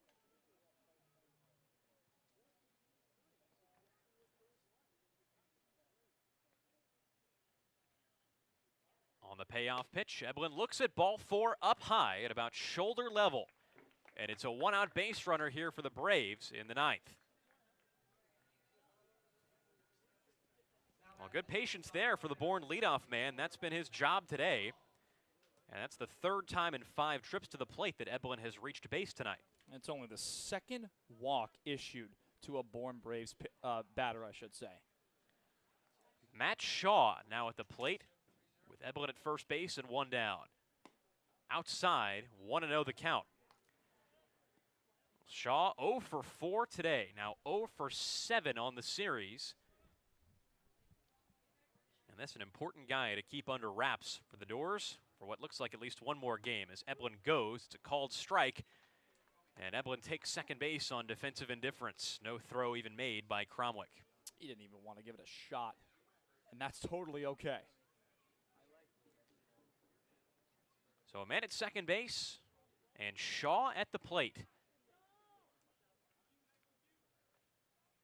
Horvath on deck for Bourne.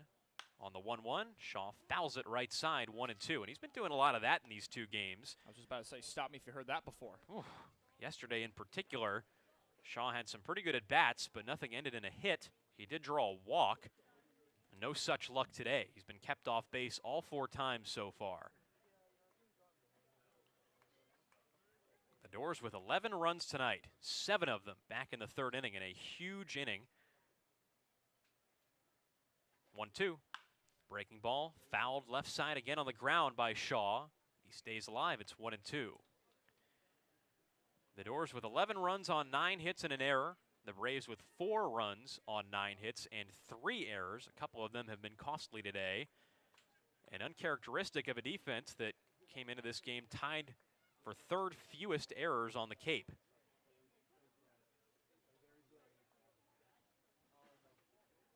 Bonnert's 1-2 as Eblin goes. It's popped up on the infield.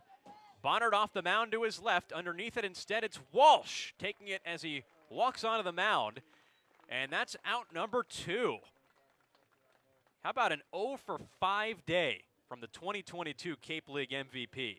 Well, that pop-up was something of a little bit of confusion there, because had Bonnert stepped off that mound and made that catch, that throw might have gone into center field, because the second a pitcher sees that, they're thinking, I got to make this play. I can turn 2 right here, because the runner got a big jump over there at 3rd.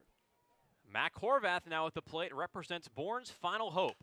First pitch swinging, fouls it away right side. Well, Eblin at second base took off on the pitch that Shaw popped up and had to go back to the second base bag. Of course, he may very well run to 3rd here in this at-bat, but the Dores have made clear they're not going to try to catch him. Bonnert looking in. And on the 0-1, Horvath fouls it back. It's 0-2, and Bourne is down to its final strike.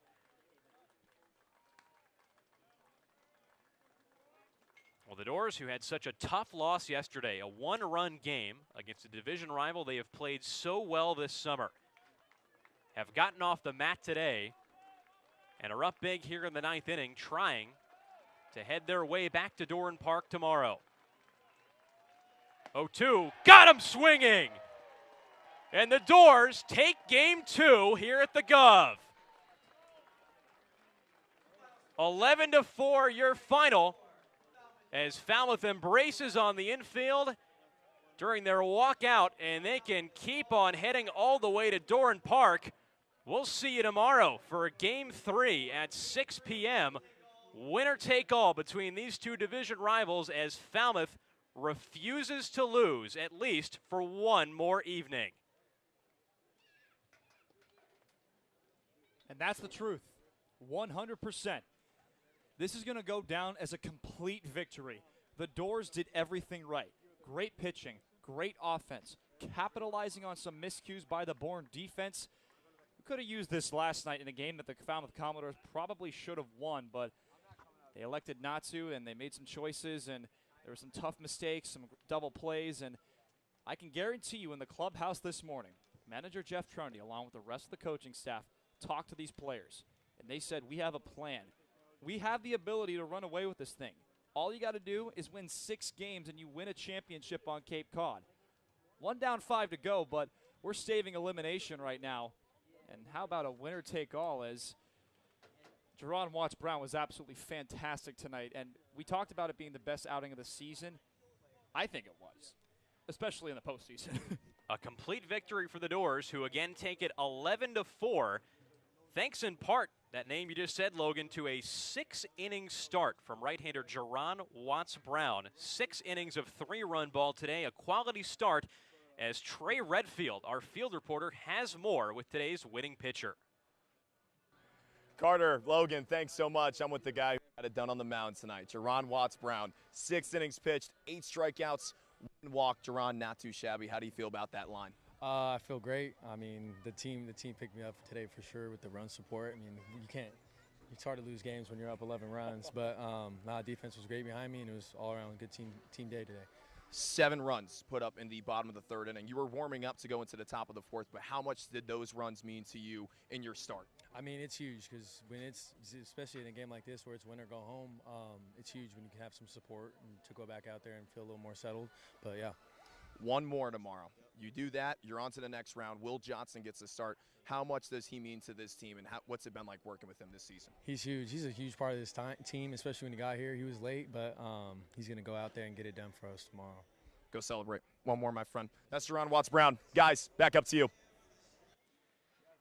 Well, thank you, Trey. Great to hear from Juaron after he came up big with not only his longest start of the season, but perhaps his best. A quality start against a fearsome Bourne offense featuring this year's Cape League MVP and Matt Shaw.